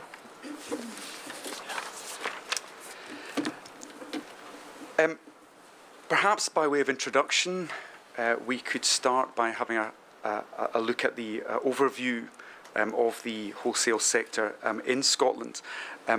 Are you able to provide an overview of the sector? Yes, certainly. I mean, it would be worth me also just outlining the association and what I'd we be grateful. do. Yeah. So just for context, Scottish Wholesale Association, we are a not-for-profit trade body representing food and drink wholesalers.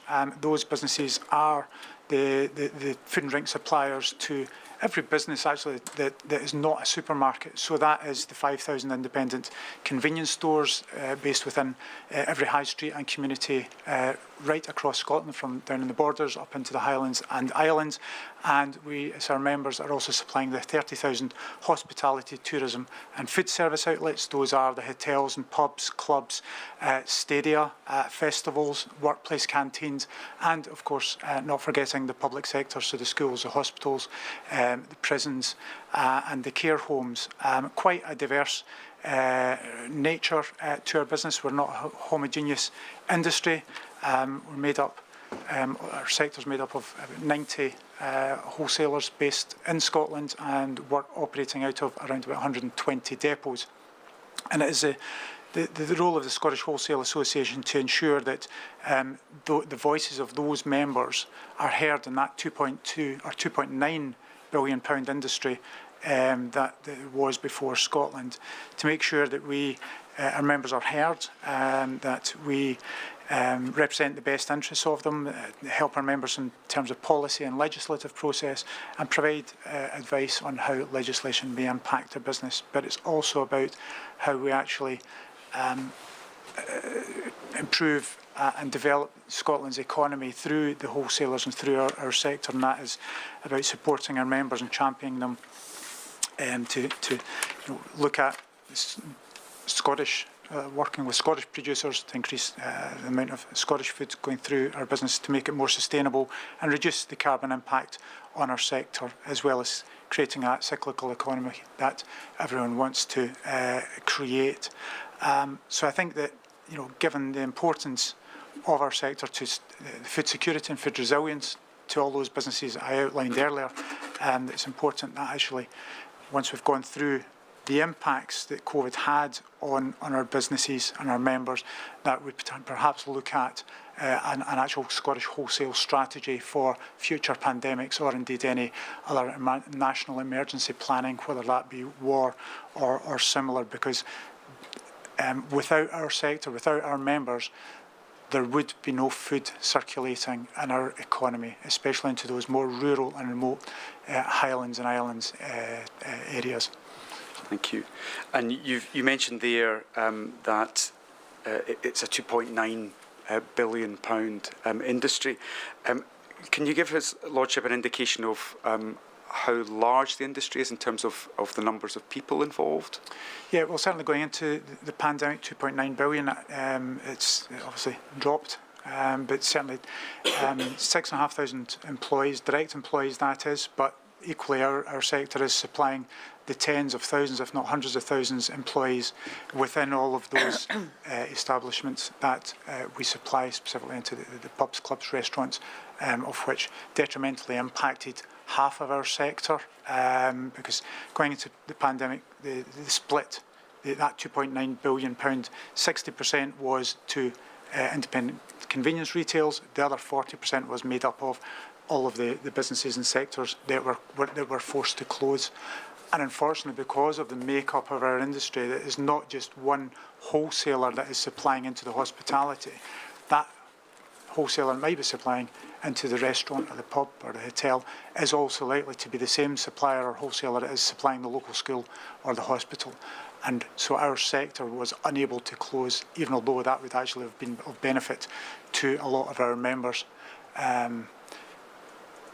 We're talking about wholesalers that are anything from maybe a £300,000 turnover business up to hundreds of millions of pounds business, and our make-up is actually such that those 90 wholesalers, actually 90% of those is actually Scottish based, or 90% of those Scottish based businesses are family-run SMEs. The other 10% are national wholesale operators, and we represent them all. So that would include the Breaks and the Bidfoods, whom I'll name, because they were also the ones that were distributing the food parcels to the vulnerable. But equally, they couldn't do that alone and relied on a lot of the smaller SME family businesses to get those food parcels onto the islands and more remote communities. So you've discussed there the diversity and in the size of the sector. Are you able to tell us about the locations you mentioned there, the islands? Are these located in any particular parts of Scotland? Yeah, I'll pass to Margaret. I mean, they're the length and breadth of Scotland, and obviously our members are also delivering out with Scotland as well, some of the ones particularly in the south of the country. I think one of the first things which we were dealing with when the pandemic hit was the importance of island wholesalers. So we had a number of issues right away in terms of getting access for members onto ferries, because there were some restrictions about who was going to be able to get onto ferries.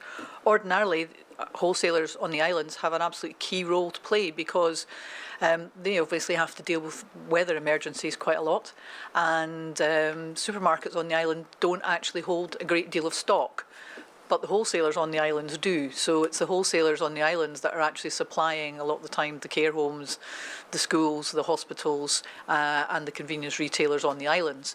So they're actually quite an integral part of the food resilience of the islands. We also have members who are in the Highlands, and one of the things within our submission, you'll see that we had done 6 market surveys over the course of the pandemic, and one of the messages that came out time and time again was that it was actually our members in the Highlands and Islands, and indeed sometimes in the borders on the periphery of things, that were actually having the toughest time of it. So we have people in the Highlands who effectively, because of the way in which this worked out, they experienced what they told us was effectively 3 winters, because they're very, very reliant on trade within, say, summer and spring, because they're reliant on international tourists. So not having tourists visiting had a massive impact on them.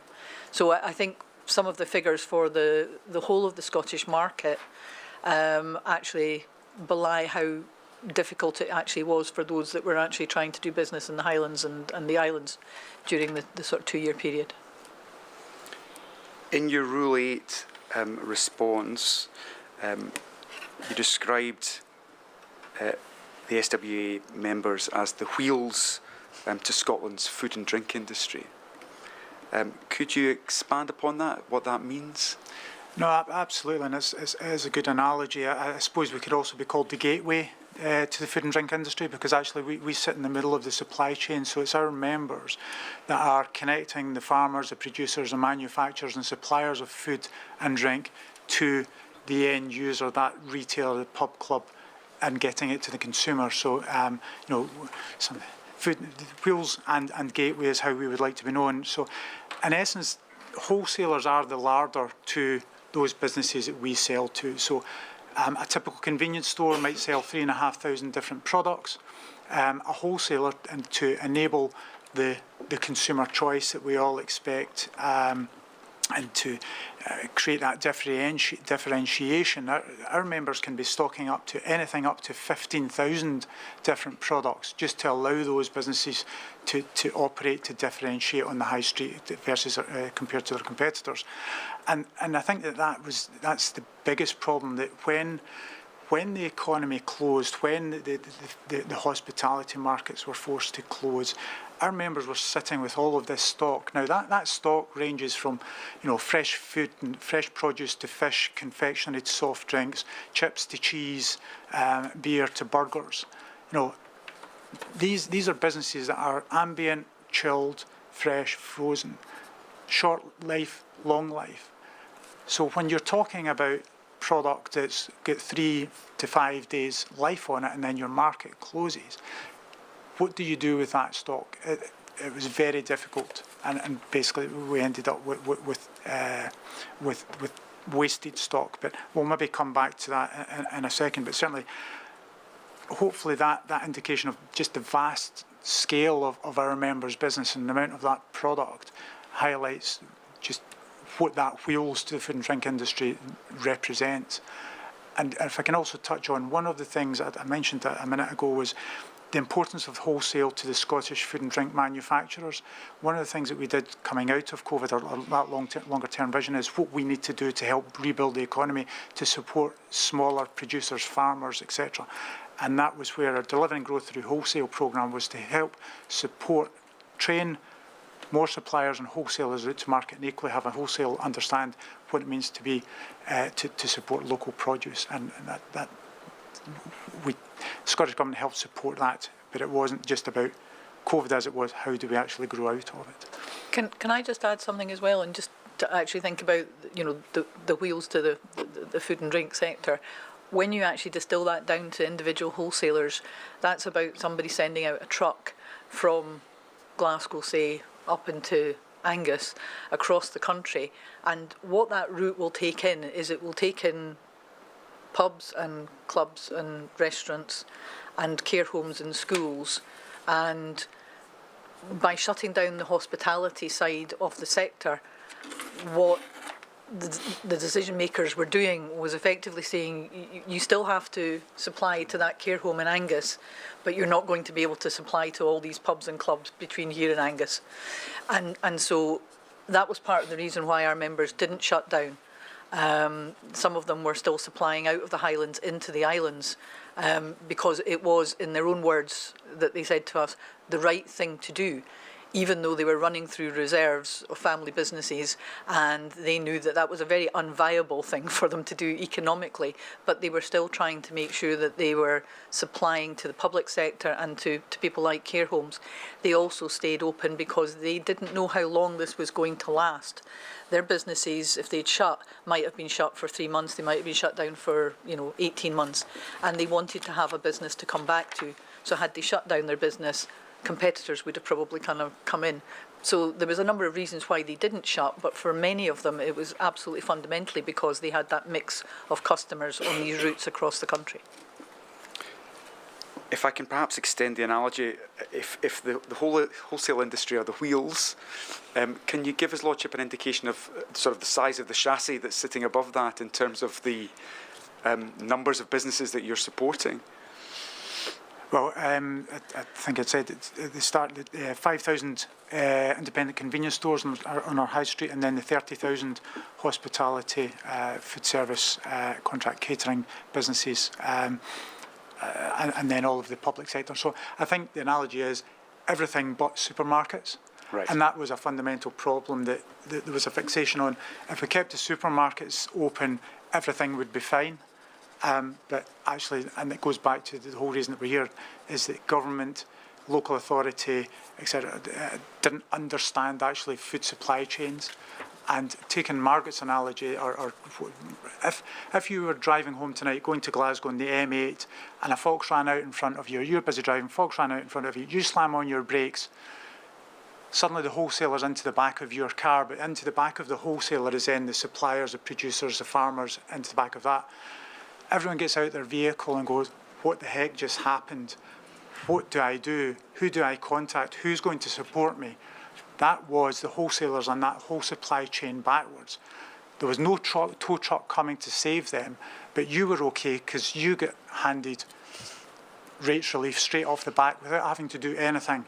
And that's where our fundamental problem lies, that you can't just close the bricks and mortars, the things that you can see and touch. There's a whole supply chain that sits behind that needs support as well, and hundreds and thousands of jobs. And if you don't support all of that supply chain, specifically the wholesalers, because everyone else is connected to us, support to the wholesalers then allowed monies to flow back to pay for that food that's sitting in the wholesaler's warehouse, to allow that supplier to get paid, for that supplier to pay his producer of whatever it might be, his packaging supplier. So the money then keeps flowing backwards. If you only stop at the front, everything crashes behind it. And that was our whole argument for the 9 months that it took for wholesale to be recognised and for us to get any form of meaningful support. But I'm sure we'll come on to that in a second. You've mentioned there on a couple of occasions the lack of understanding of the wholesale sector. Have you any indication as to why that is? I think it was just because of that sheer complexity that I've just sort of I've outlined. I don't know if you want to maybe... I mean, I think part of it is that people think people understand bricks and mortar because they can see it. You know, the public understands that, decision makers, the politicians understand that. They can see their supermarket. They think that's where I go and get my food.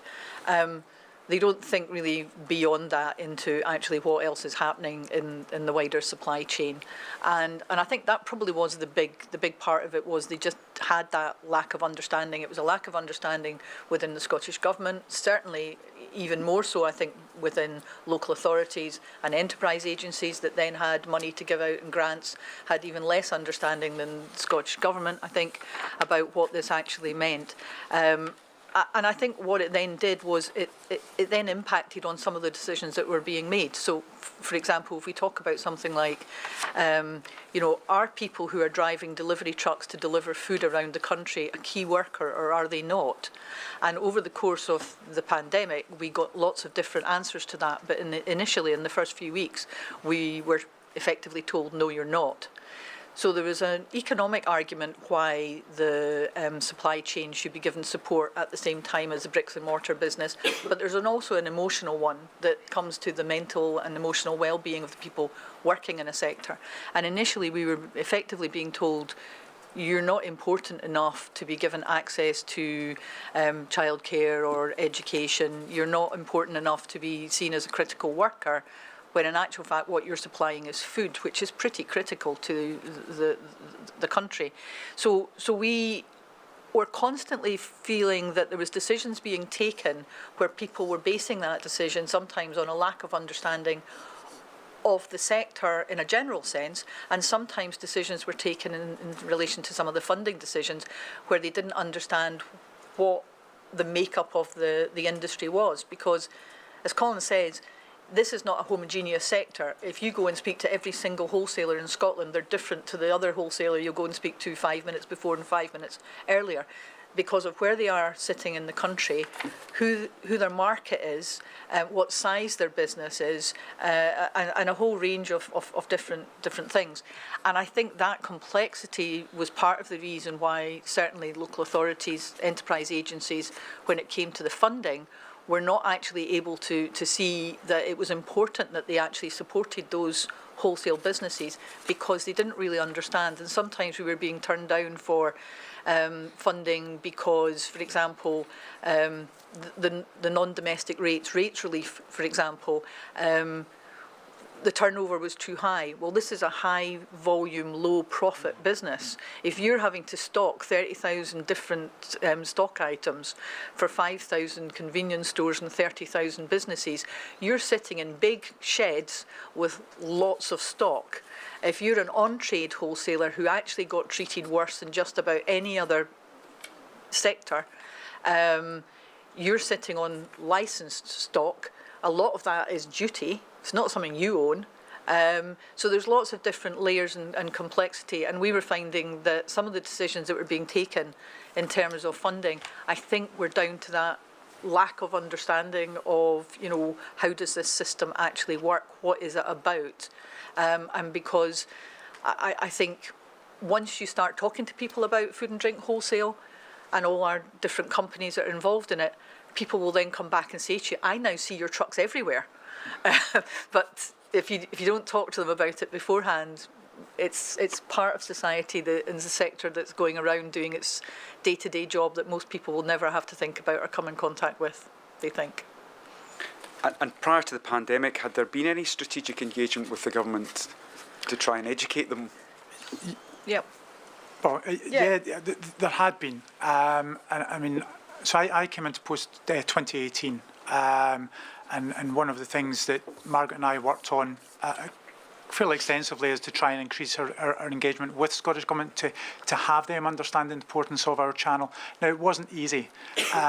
One of the things that actually did help us was Brexit, not in respect of helping our industry, but in helping our engagement with Scottish Government, because we were invited to sit on the Brexit Resilience Group, as it was called at the time. That then morphed into the Food Sector Resilience Group dealing with COVID. But through the Brexit group, and we've got to bear in mind that COVID came at a time when we were actually going through the Brexit transition, and actually our members were gearing up for a no Brexit. So actually a lot of, no deal, sorry. They were actually stockpiling food in anticipation, and then COVID hit. So, you know, they were sitting with actually probably some excess stock or more stock than they would ordinarily, and then COVID hit, which they then couldn't sell the stock. But the relationship through the Food Service Sector Resilience Group enabled us to immediately have direct conversations with Fergus Ewing, who chaired or part-chaired that group at the time. And I've got to commend him for actually, him and the food and drink team within Scottish Government, for actually sitting down and listening at the very early days, even before actually the full lockdown was announced. I think we're looking at 14th of March or thereabouts. We had discussions directly with Fergus to explain, listen, we are really concerned. This is the potential impact. Our members, even at that time, were concerned, and cash flow is very tight, where, as Margaret said a minute ago, high volume, very low margin. So we need quick turnaround, quick sale of that product. And just to give an example, we're operating on 1.3% net margin. So, you know, you can only imagine how much we need to turn over and rely on the cash coming in to pay our fixed overheads, to pay our variable costs, to pay our staff, albeit furlough obviously protected a lot of the staff costs. But the engagement, while we did have good engagement prior to COVID, there still wasn't an understanding within Scottish Government itself the real role of the sector, and indeed there wasn't an understanding across the Parliament. And that's something that we had to work on as COVID went on, in terms of the longer it went on without our sector getting support. So there was some grants out there, the Pivotal Enterprise Resilience Fund, yes, where we had, you know, some people were successful in getting awards. I think about 45% of wholesalers were successful in getting some sort of awards under that fund, but a lot of them got partial awards, didn't get what they felt that they kind of needed. But certainly in terms of some of the other awards that were being given out by councils and so on, that wasn't coming in our direction. But if I can speak to somebody who's a former politician, I mean, I would just echo what Colin said in terms of, you know, the wanting to put on record that people like Fergus Ewing, Kate Forbes, Marie Goujon, the food and drink officials within the Scottish Government particularly, they did go above and beyond on many occasions for us, and it would not be unusual, particularly in the early days of the pandemic, for Colin to be sending, you know, a pithy email out to a cabinet secretary or minister and literally having an email back within 5 minutes. It was that sort of level, and having been a politician and been around them for a very, very long time, basically 30 years, that's rather unusual. People were working at pace, decisions were being taken. They weren't necessarily always the best, but they were with the best of intentions. And I think that we did, over time, build up the understanding and the knowledge, particularly in the food and drink officials. I think they then had to subsequently try and build up the understanding within the economic teams within the Scottish Government. And sometimes there was a great deal of warm words and understanding of what we were going through and our members were going through, but it took us time for that to actually then come through into hard cash, we'll put it that way. Thank you.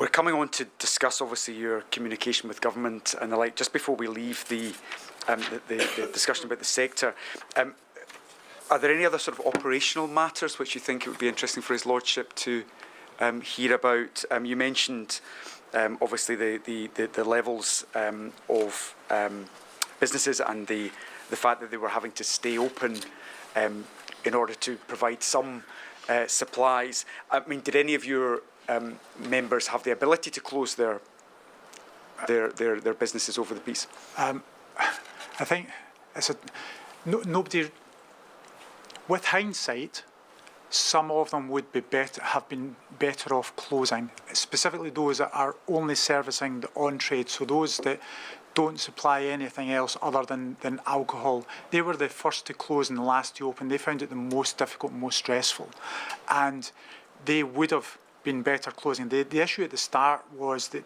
nobody knew how long this was going to last, so they didn't want to close a business for, you know, a couple of months and then, you know, reopen.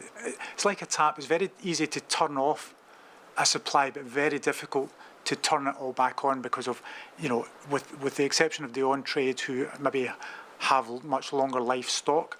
You know, when you start to look at fresh produce, you know, tomatoes, apples, even crisps, 6 week shelf life. Once that's closed and gone and sold or wasted, you need a longer lead time to start and rebuild. And it goes back to, you know, fresh produce, wholesalers, and in terms of fresh produce, what day is today? Today's Tuesday. An order that's going into a convenience store today was probably placed on Friday of last week, Thursday, Friday of last week. You know, we're ordering in sort of fresh 5 days, if not more, in advance of you getting the stock. In terms of, you know, we'll come on to Christmas. Christmas turkeys were ordered back in Easter because the farmers need to know how many, you know, they've to grow, if you like. You know, so the ordering cycle of the supply chain is not just you turning up at your supermarket or your convenience store or whatever and going, oh, there's a tomato, I'll buy that. That came in today, yeah, but it was ordered 5 days ago or months and weeks ago. I think the implications for our sector is so diverse. When lockdown hit, those that were primarily servicing food service outlets, those pubs and those clubs, had an immediate fall of 80% of their sales.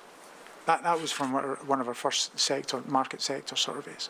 Those that were primarily servicing retail, so those convenience stores we talked about, they were seeing a surge. They were seeing turnover increase 10 to 20%. However, while that's great, they were also suffering logistical issues. They then didn't have the capacity to cope with this sudden increased demand. They didn't have the stock necessarily. But equally, they were suffering from their own staff issues, shortage of staff going off with COVID, or family of the staff being sick, that then meant that they had to shield, etc. So it's not an easy one to say, you know, that some were impacted and some were not. Everyone was impacted, all in different ways. Some financially, some more logistically. And we'll maybe come into actually maybe the logistical challenges in terms of the supply chain and actual food, because that was another challenge in terms of how people managed to get food, how wholesalers got food, because there was a fight between supermarkets getting it versus the wholesale channel. Minimum order quantities by suppliers suddenly going from maybe having to order, I'll say a pallet or 100 cases of tins of beans or soup, suddenly to having to order 18 pallets worth. I mean, wholesalers were being asked by major multinational companies to buy in a level of a product that they might take somewhere in the region of 5 years to actually sell. And in fact, that was one of the issues. There was a few issues that we were going to the Scottish Government with, specifically asking for their assistance, either that they could do something about, or that they could actually take the issue to the UK Government. There was a couple of them that touch on this. One was in relation to Fergus Ewing wrote to suppliers asking that they give effectively a fair crack to wholesalers and not just supply into supermarkets and so on, and that they did do that. They also wrote to the UK Government on issues around trade credit insurance, because in terms of things like, one of the other reasons why people can't shut down businesses is because they might not get insurance to open back up again, or there might be trade credit insurance issues as well. So there were some of those kind of issues that were affecting. And then later on into the pandemic, when we get into the sort of 2021 period particularly, businesses were not able to take the full advantage of the period when they could have been reopening, because they couldn't get some of the stock, but also because they couldn't get some of the staff. So we had one situation, and I think about July, August 2021, where one Central Belt wholesaler lost 30% of their drivers in 1 week. That other businesses were going around and putting bits of paper on their drivers' windscreens saying, "We'll pay you more money," because suddenly, the real problem in terms of getting skilled members of staff. So sometimes there were other logistics that were affecting the business as a result of staff absences and the general sort of pandemic. Thank you. If I could now just ask you some questions about the role of the Scottish Wholesale Association during the pandemic. You've spoken before about your engagement through the Food Sector Resilience Group and your more ad hoc communications in terms of emails and the like. How frequently was the Scottish Wholesale Association engaging with government? I think they'd say too much. What's too much? Daily. Daily, yeah. Daily. I think it was that because the immediacy, the closure had a huge impact. Suddenly, as I said at the very start, 80% of those, the wholesalers supplying into fooders, they dropped 80% overnight, and they saw supermarkets getting business rates relief. They saw businesses that were doing extremely well getting support, yet our wholesalers got nothing. And I think that Margaret and I, collectively, had to step up. We had to make sure that government understood the implications of their decisions, and that the support mechanisms that they were putting in place, not just the business rates relief, but later on the PERF funding, there was local authority funding, wasn't being given to our members. So we were belligerent, might be the term, to say, you're doing wrong here. If you don't support our members, our sector, we're not going to be able to restock and rebuild when the pandemic finishes or closes, when we reopen. Because we need cash to buy more product. If we're not selling it, how do we buy cash? Business trade credit was an issue, that members weren't getting the credit to allow them to go out and buy stock. Suppliers were reducing the credit terms to our members, even although through no fault of their own, to close. So it was incumbent on us to make sure that voice was heard, and it was literally on a daily basis. But equally, it wasn't just with the ministers and MSPs and the food and drink team, it was trying to speak to local authorities, because they didn't understand supply chains. I mean, while the local authority grants weren't anything substantial that would benefit our members, the fact was our members were going, well, nobody's coming to save us, I might as well just try and get what I can. But they couldn't, because actually one of the things that they had to do at the very start was take out these bounce back loans, or the CBIL bounce back loans, CBIL loans and bounce back loans, because there was no other support there. So they've taken loans that had to be repaid back at a later date with a percentage of interest. But then when they did try and apply for these loans, bounce back, PERF, or even the local authorities, they were rejected because they'd taken a loan, so they didn't need the support. But when there's no other support there, you're going to take what is there, and then they're detrimentally impacted. They were quite desperate. I mean, a lot of the businesses at that point were quite desperate. They were taking, that was the only options that they had, so that was what they were having to do. And our job was to be a conduit constantly between the membership and the decision makers. So we were trying to ensure that we were informing members as decisions were being taken, so that they would know what the impact of that decision would be on their business. And at the same time, we were also feeding back to the government what was happening on the ground. We had, I think, about 4 or 5 meetings with ministers and with some of our members, and I know that a lot of the members actually did value that. I think to actually be able to be in the video room with cabinet secretaries and officials to actually say, this is what's happening on the ground in my business, I think that was quite valuable. So we were doing that work in terms of the generic sector to government, but we were also talking to the opposition parties as well. And I think, also we did get a lot of support from opposition party spokespeople, and we did get an awful lot of support on the ground from constituency MSPs and MPs as well. And as I said, some of the decisions that were taken in terms of the pivotal Enterprise Resilience Fund, where we had members who were supplying the NHS, supplying shielding boxes, who were, the previous year had been winning awards as, the best local business. They were sitting on national trade committees.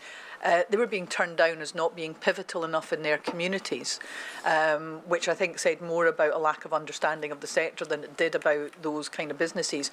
And very often it was the Scottish Government officials and also the MSPs that we engaged with, who then came on board on that and then made the case on behalf of their local wholesalers to the enterprise agencies. And a lot of them, some of these people were on their second appeals and they were still getting nothing, and then ultimately they were given awards of anything up to about £60,000-70,000.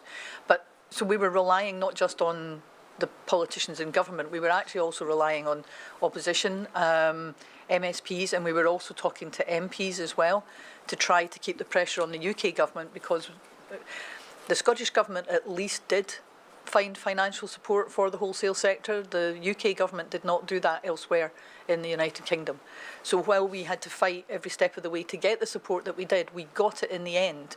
But our colleagues in other parts of the United Kingdom eventually looked on us and said, well, well done you guys, because the UK government didn't really budge on that. But we had MPs that were also trying to kind of say to the UK government the importance of wholesale, and then we thought there might be kind of consequentials that kind of came from that. So we were doing things which were for individual businesses. We were also asking questions and trying to get clarification about changes and different restrictions and what the implications might be for individual businesses sometimes, as well as the sector as a whole. So there was a range of reasons why we were in daily contact with Scottish Government officials, parliamentary committees and MSPs, and to a lesser extent MPs and the UK Government. And you've mentioned you provided that conduit and you're in regular contact with government. You're also in regular contact with your members, is that correct? Yes. And daily, I think, really, for the first certainly several months. I think as my wife would probably describe it, I was a 24-hour hotline to my members. So. And did you reach out to other people beyond your membership? Well, I mean, certainly, obviously, we can't work in isolation to the other trade bodies and other industries. You know, we need to be seen as part of a supply chain. So we did work with Scottish Grocers Federation, who look after the independent convenience channel.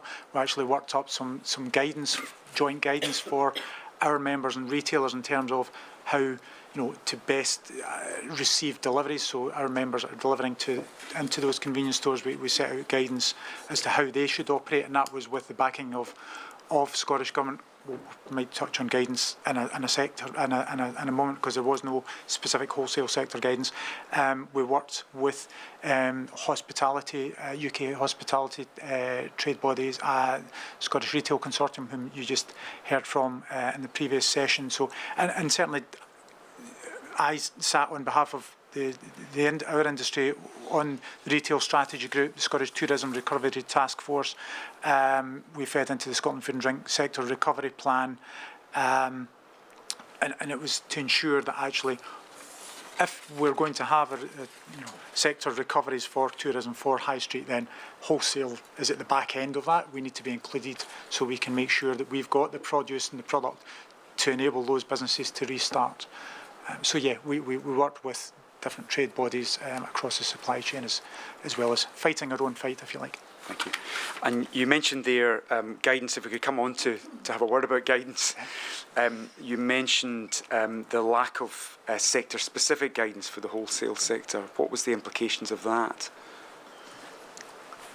I mean, I think, again, it comes back to that start point of a lack of understanding of the sector.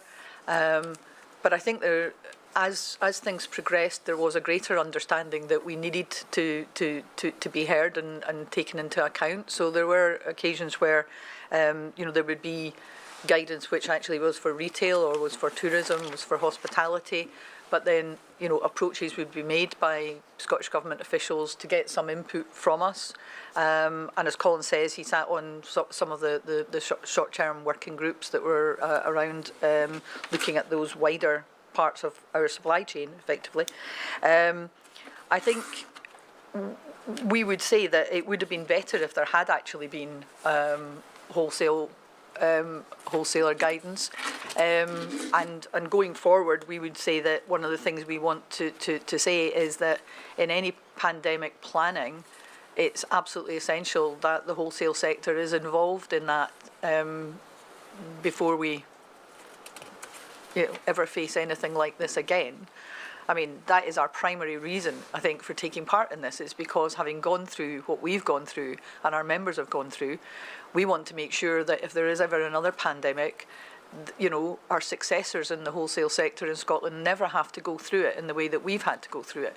So we want to make sure that, that the Scottish Government looks at having a sort of wholesale strategy, but they also ensure that the wholesale voice is part of that planning for any future pandemics, because we are absolutely central in the midst of these connections into so many different parts of the supply chain. Our guys are out there. 30% of what they're selling is actually from local producers, absolutely essential in terms of the food and drink sector. We think that the Scottish Government should be holding in-depth discussions now with the different sectors that were involved to actually say, well, what was effective and what was not so effective in actually sort of dealing with limiting the spread of the disease, because there was a lot of restrictions, very complex, complicated, confusing restrictions put on to our customers, particularly in hospitality, but also in tourism and leisure. A big part of our job, as I said, was actually to make sure that we were informing our members about all of these changes, because there is absolutely no way that an ordinary business fighting for their life are going to have time to have been working out what was actually happening on a daily basis. I mean, there were occasions where a piece of guidance or a restriction would come out and literally the next day it would change, and then the next week it would change again. There is absolutely no way that a single business could be on top of that. So, that was part of what we were doing. And I think going forward, I think we can all probably agree that the public and the business sectors going forward to any future pandemic will have a more scepticism when they are being asked to lock down, or more scepticism when they're being asked to go forward with further restrictions to their businesses than they maybe did this time. So it's absolutely essential that the evidence is there as to say, well, this is why we're doing this to your business. This is why this is being restricted. And there was a lot of restrictions, particularly primarily around serving of alcohol, whether it was, you know, different time restrictions. Sometimes it had to be, you know, no serving of alcohol after 6 o'clock at night, 8 o'clock at night, 10:30 at night, midnight. Businesses shut down because they were primarily about serving alcohol, nightclubs, you know, these kinds of things. And sometimes you were told, well, it's okay as long as you're standing up. It's okay if you're sitting down. I mean, what was the basis, the evidence? And while that was a bit shady at the time in terms of where that evidence was and what was it saying, on reflection, looking back on it, it now looks probably even more unlikely that they had, you know, solid evidence for some of these. So I think prior to any other future pandemic, it's really, really important that they nail down that sort of what is the evidence for these sorts of restrictions on businesses, because for wholesalers, particularly on-trade wholesalers and food service wholesalers, that had an absolute massive impact, not only economically in terms of lost sales, but also I think emotionally and stress levels of never really knowing what was going to happen from one week to the next. So you had people who were just starting to see businesses getting back onto their feet again, and literally from one week to the next, with a different type of restriction or piece of guidance coming out, suddenly they were back, you know, losing 20%, 30%. And obviously the Christmas scenario, when the First Minister said everybody should defer Christmas parties, is a classic example. But basically that kind of guidance and restrictions was happening all the time. And I think that's something that we would really want to look at again going forward. But I think there's a wider point as well about the importance of trade bodies, and how government is communicating with businesses about things which are really quite devastating to those businesses, not just economically, but also in terms of, you know, the mental and emotional well-being of the people in business. Thank you. You mentioned a couple of things there in terms of timing and in particular the impact on Christmas trading. Is there anything in particular that you would highlight in respect of that? Yeah, I mean, Margaret's touched on it, that the guidance in terms of actually how businesses, the tiering, how businesses could open and operate was confusing at best. I mean, if you, going back to what I was saying, the lead time in terms of the wholesale buying pattern, our peak time of the year is sort of Easter, summer and Christmas. Margaret touched on 3 winters in a row, specifically for those up in the islands, because lockdown happened in sort of March, and so we lost Easter and summer trading.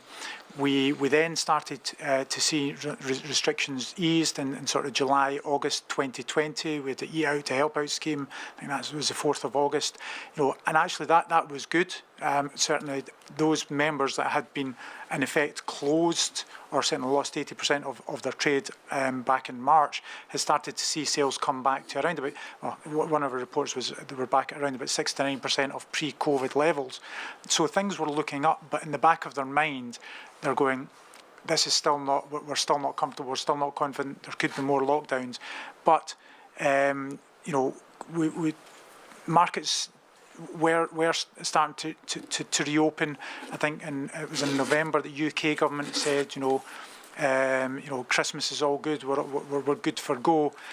So wholesalers see that as a green light, start ordering their Christmas stock, bringing it into their depots, only for the Scottish Government and the UK Government at the time then in December starting to say, actually, you're going to have to curtail your Christmas parties. That was a huge impact for our members. In fact, I was actually sitting at one of our members when Nicola Sturgeon stood up and made that announcement.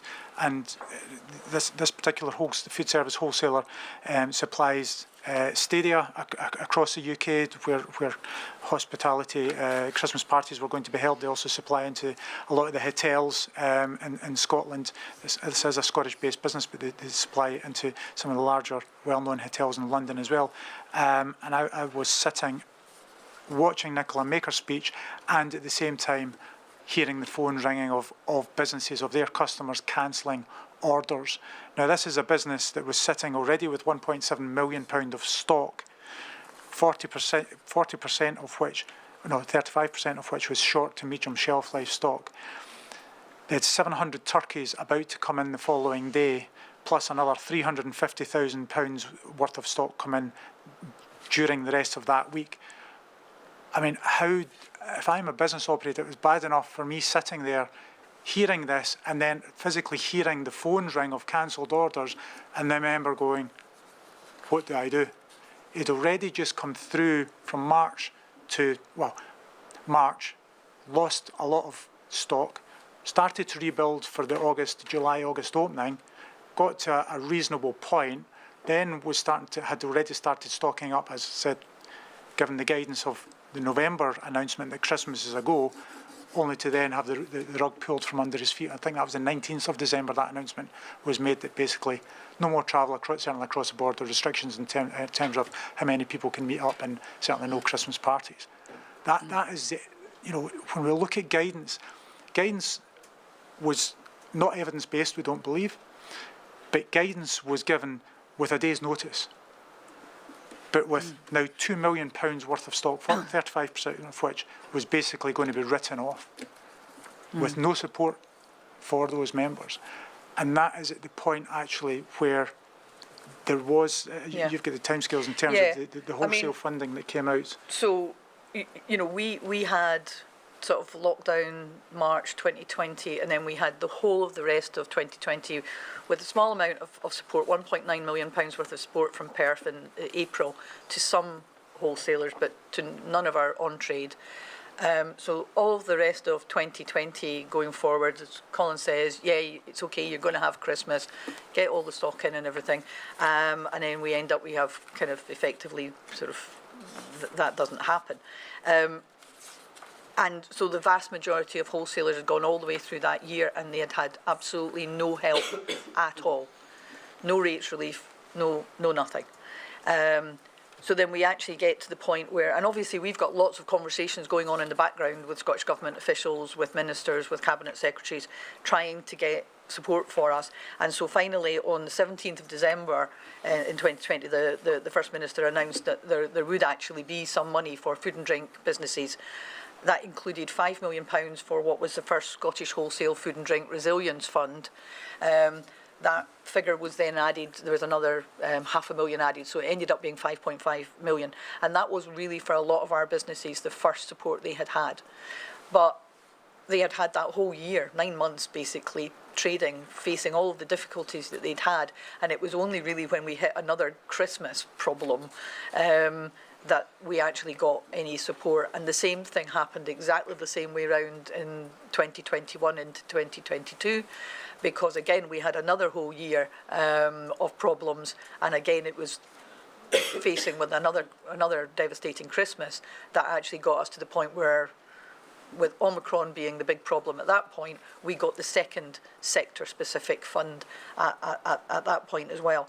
But if you actually look at the point Colin's making about the late notice of closures, we did have some issues, I think, in July, August 2020, where, you know, people were working towards deadlines that were in the route map, and then they were changed, so they would be, you know, delayed by a week or delayed by a couple of weeks or whatever. You can look at that and go, well, that doesn't really matter, is it? It's only a few days, but you can kind of see that a few days actually makes a devastating kind of difference to people. And then the one which really hit us badly was the decision taken by the Scottish Government in January 2021, 4th or 5th of January 2021, where they went for another lockdown. And so they announced it on the 4th, and they went into lockdown on the 5th. So there was like literally a day. And if you can imagine, you've got wholesalers that are sitting there, their freezers are full, their fridges are full, their depots are full. They were meant to have Christmas. They might have had a no-deal Brexit. There's all sorts of things that are going on. There's nowhere to go. There's nobody to give money, give your food away to.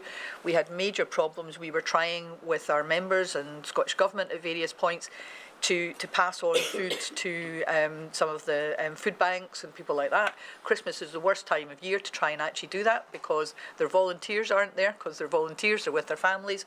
The businesses have already planned for their charities have planned for their Christmases. There's nowhere to go.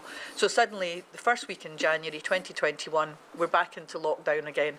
And all the decisions that we were made on who was going to get funding for that first sector-specific fund in December, I think we opened on something like it was literally about a week we were open for.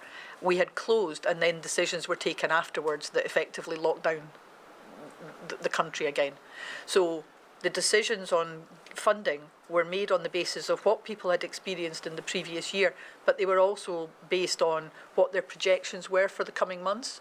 And so all of those projections for the coming months were not worth the paper they were written on, because suddenly we were into another national lockdown. And although that national lockdown was, didn't go on for quite as long, it obviously still had a devastating effect. So these decisions about when to shut down had massive implications, not just in terms of stock levels. People would also be brought off furlough because, there was an instruction under a route map or a strategic framework or whatever that hospitality was going to open up again. So businesses would bring people off furlough, and then the decision would be, we're not opening up. So those people would be being paid for and not having anything to do.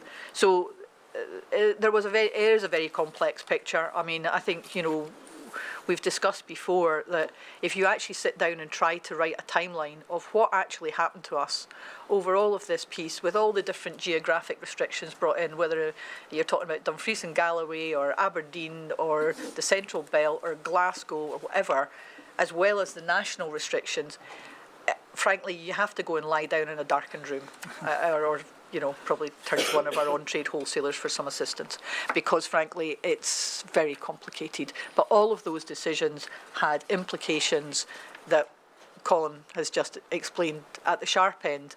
That immediately meant, in some cases, tsunamis of cancellations. Thank you. You've touched upon a number of financial support matters over the piece and the timing of that, as you say, decisions being taken in terms of lockdown after the event and the like. One issue I wanted to pick up with you, though, was you'd mentioned your regular communications with politicians, and there's still been quite a delay until any financial support came. What was the impact of that delay on your membership?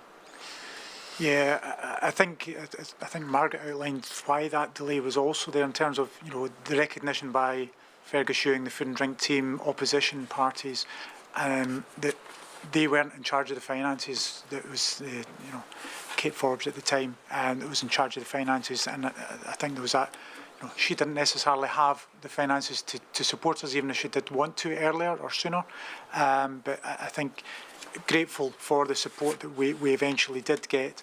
What it did mean, though, is that there was a lot of suffering up to that point, and indeed there still is. 90% of our sector is family-run SMEs. They are reliant on, as we said, high turnover, cash flow. So what it meant for those businesses was that any cash that they did have was then used to cover their ongoing fixed costs. Now, these are massive warehouses, upwards, anything from 30,000 square feet up to hundreds of thousands of square feet, with chillers, with freezers that can't be switched off, otherwise all of that food would be ruined. So there's energy costs, ongoing energy costs, regardless if you've got any sales or not. You've got your leasing, your rent, if you lease or rent your building. You've got your fleet costs. A lot of the businesses lease vehicles, so they weren't stopped. They still need to pay the lease on the vehicles. And plus a multitude of other costs. You've still got your suppliers that are chasing you and hounding you for payment. So what that meant was, in order for them to keep just in abeyance, shall we say, or continue supplying those 20% of customers they still have, which is no profit whatsoever. It's costing them money to go out and service those customers, but at least it's getting some cash flow in.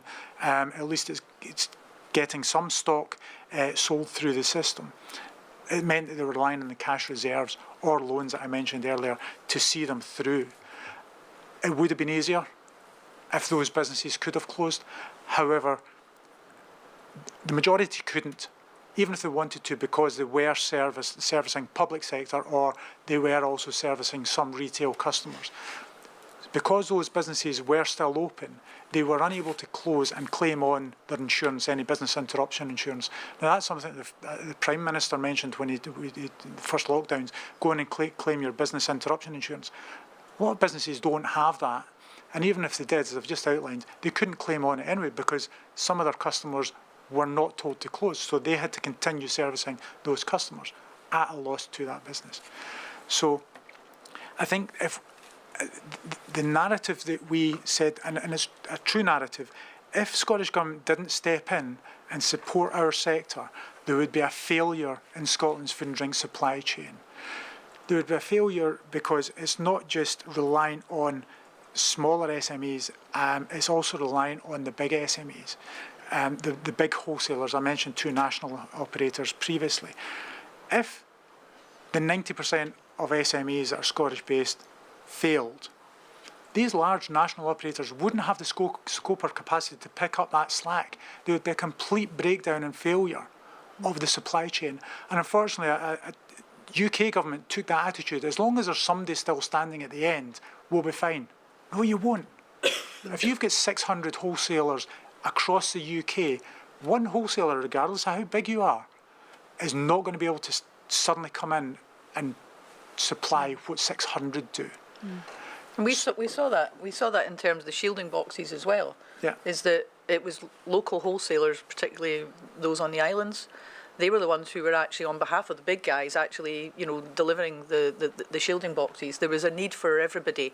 I think that the Scottish Government did actually see the argument that you actually had to try and support your Scottish SMEs so that they were actually still standing at the end of it. And I think by a combination of the sector-specific support that we got and the furlough scheme, those 2 things, I think, meant that at the end of it, we did have Scottish wholesale sector that was still standing, pretty bruised, difficult time, but the vast majority of business is still there. I think I would also just say it wasn't just about Scottish SMEs. The big need the small and small need the big. The big wholesalers suffered themselves. So those national operators, when hospitality closed, they're also servicing those big contracts. The big operators are also servicing your well-known fast food joints that also closed.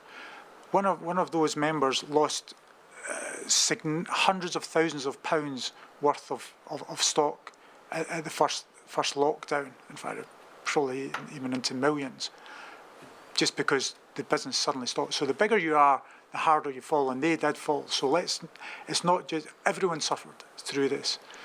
The way that the support mechanism worked out in the end, certainly the first round was protecting the SMEs, the smaller wholesalers.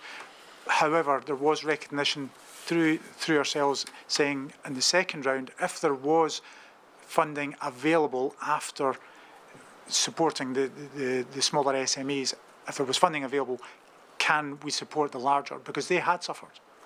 And there was some that did get that financial support, and rightly too, because it's about trying to protect the whole supply chain, not necessarily any particular one type of wholesaler. Can I just add a couple of things as well? Is that in terms of the lessons to be learned, I think for us one of the big lessons is the importance of the sector-specific financial support that was given. Probably have given you a flavour today of just the complexity of this sector. Now, numbers were not massive. We were talking about 40 or 50 kind of wholesalers that would have been getting support from those kinds of sector-specific funds. But the work on that, we were involved in awards panels with the government and Scotland Food and Drink and others. You know, we were looking at that case by case, granular level, taking into account all of these kinds of costs and loss that Colin's talked about. The sector-specific support was most effective because it made sure that we helped the people who needed help, but we think it was also the most effective for the public purse as well. It meant that unlike some of the rates relief for large supermarkets, you know, that was just given out to them without them needing it, they were actually making massive profits. It meant that we were actually looking at it and saying, who needs this support? So yes, it takes more time and it's more tricky to get it right in terms of your eligibility. And our eligibility changed slightly from Sector Fund 1 to Sector Fund 2. But that is the most effective support if you actually want to actually see business survival at the end of it for critical businesses like ours. And the other point I just want to pick up on in your question, yes, we had a good working relationship ongoing with the Scottish Government. We do know that there was definitely times where if they had had the funding available to them, they would have given us support earlier in the process than we actually got it.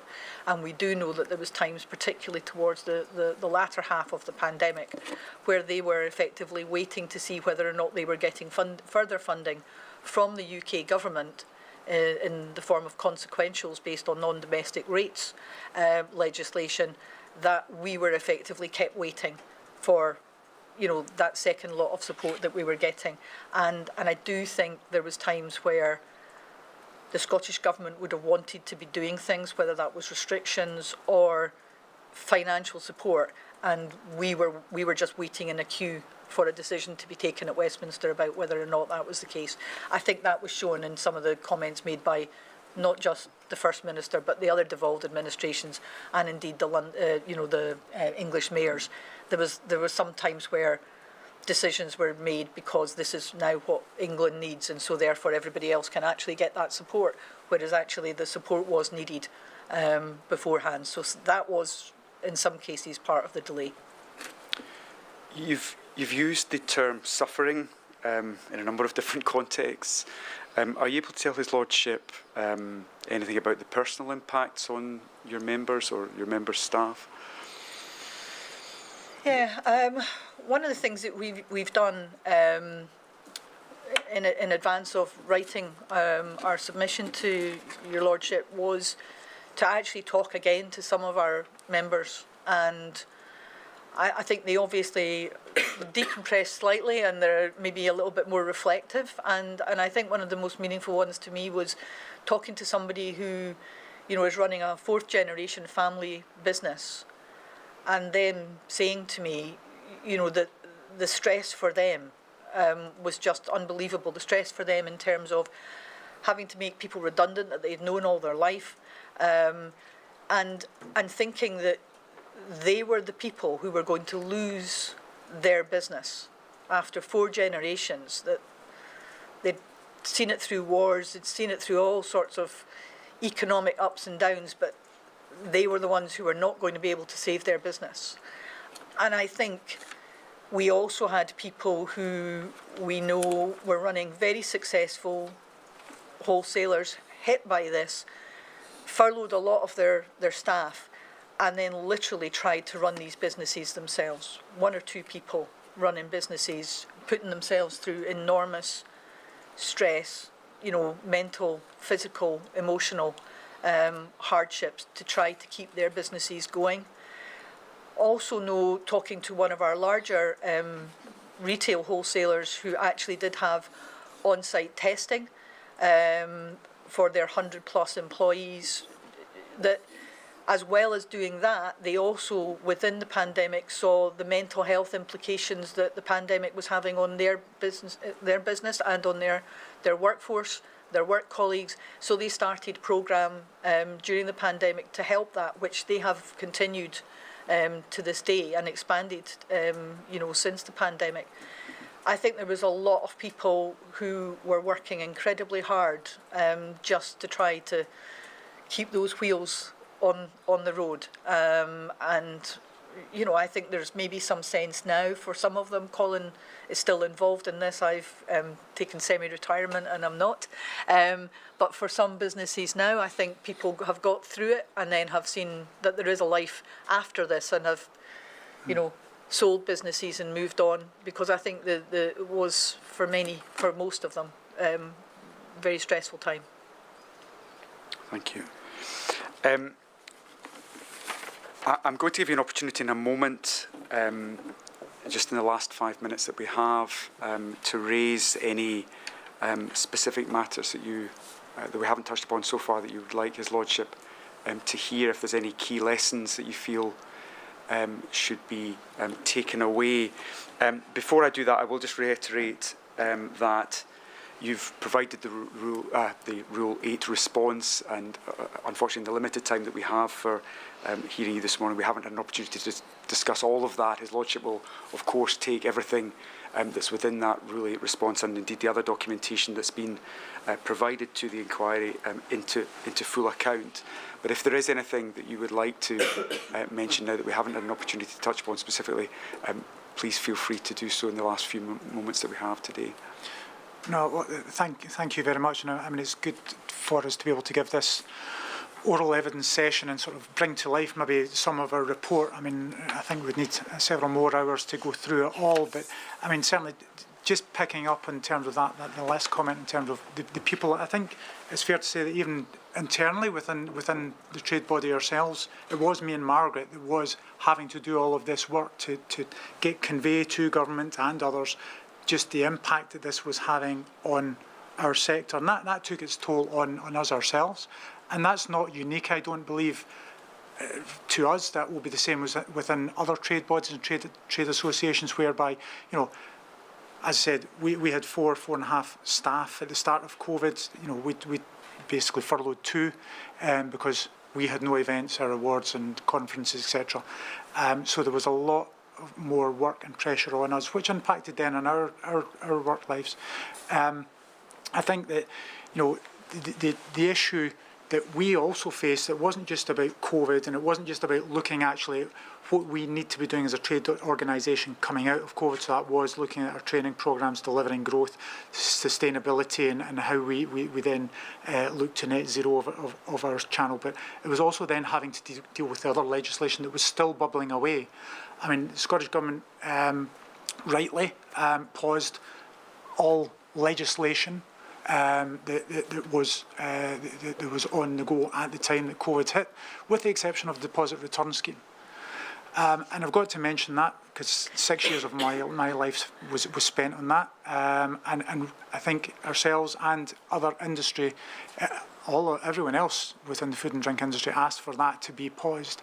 Unfortunately, it was the one thing that the Scottish Government continued to do, but it would have a detrimental impact, and as it transpired, but it had an impact that the capacity that Margaret and I had in dealing with COVID was then overlaid by the stress and complexity of dealing with DRS. Food and drink, the drink element, beverages, that's our sector. So our members were going to be impacted by DRS, and we had to get involved in all of those discussions and the evidence, yeah, in terms of how DRS then, the evidence at the end of it after COVID was going to be different from what it looked like at the start. So that's certainly one thing that we would ask for, is the suspension of all relevant legislative programmes during a pandemic, and actually any other emergency situation that may arise in the future. I think we have asked for, and hopefully evidenced enough, to warrant the establishment of a Scottish food and drink wholesale strategy. Again, the importance of SWA being involved in the development of that is integral, and it's not just about creating a strategy, but it's actually just continuing that ongoing engagement with us from now and infinitum. And I guess just looking at our notes here, didn't quite touch on it, and it's not a big one, but it goes, the key worker definition, or essential worker, depending on what you want to call it, that's not quite been defined yet, and it is integral to our sector that we are recognised as being part of that national infrastructure, that specifically our drivers are recognised as key workers, because at the end of the day they are skilled, they have to have a licence, an HGV licence. It's not anyone that can just jump in a cab or a truck. So without those people, those critical key workers, we still wouldn't have been able to get that food distributed. I don't know, Margaret, if you want to add a bit more on key worker. Just on the key worker thing, most of the real concerns about that were right at the beginning, and people were panicking about being able to get to their work, being able to do their job.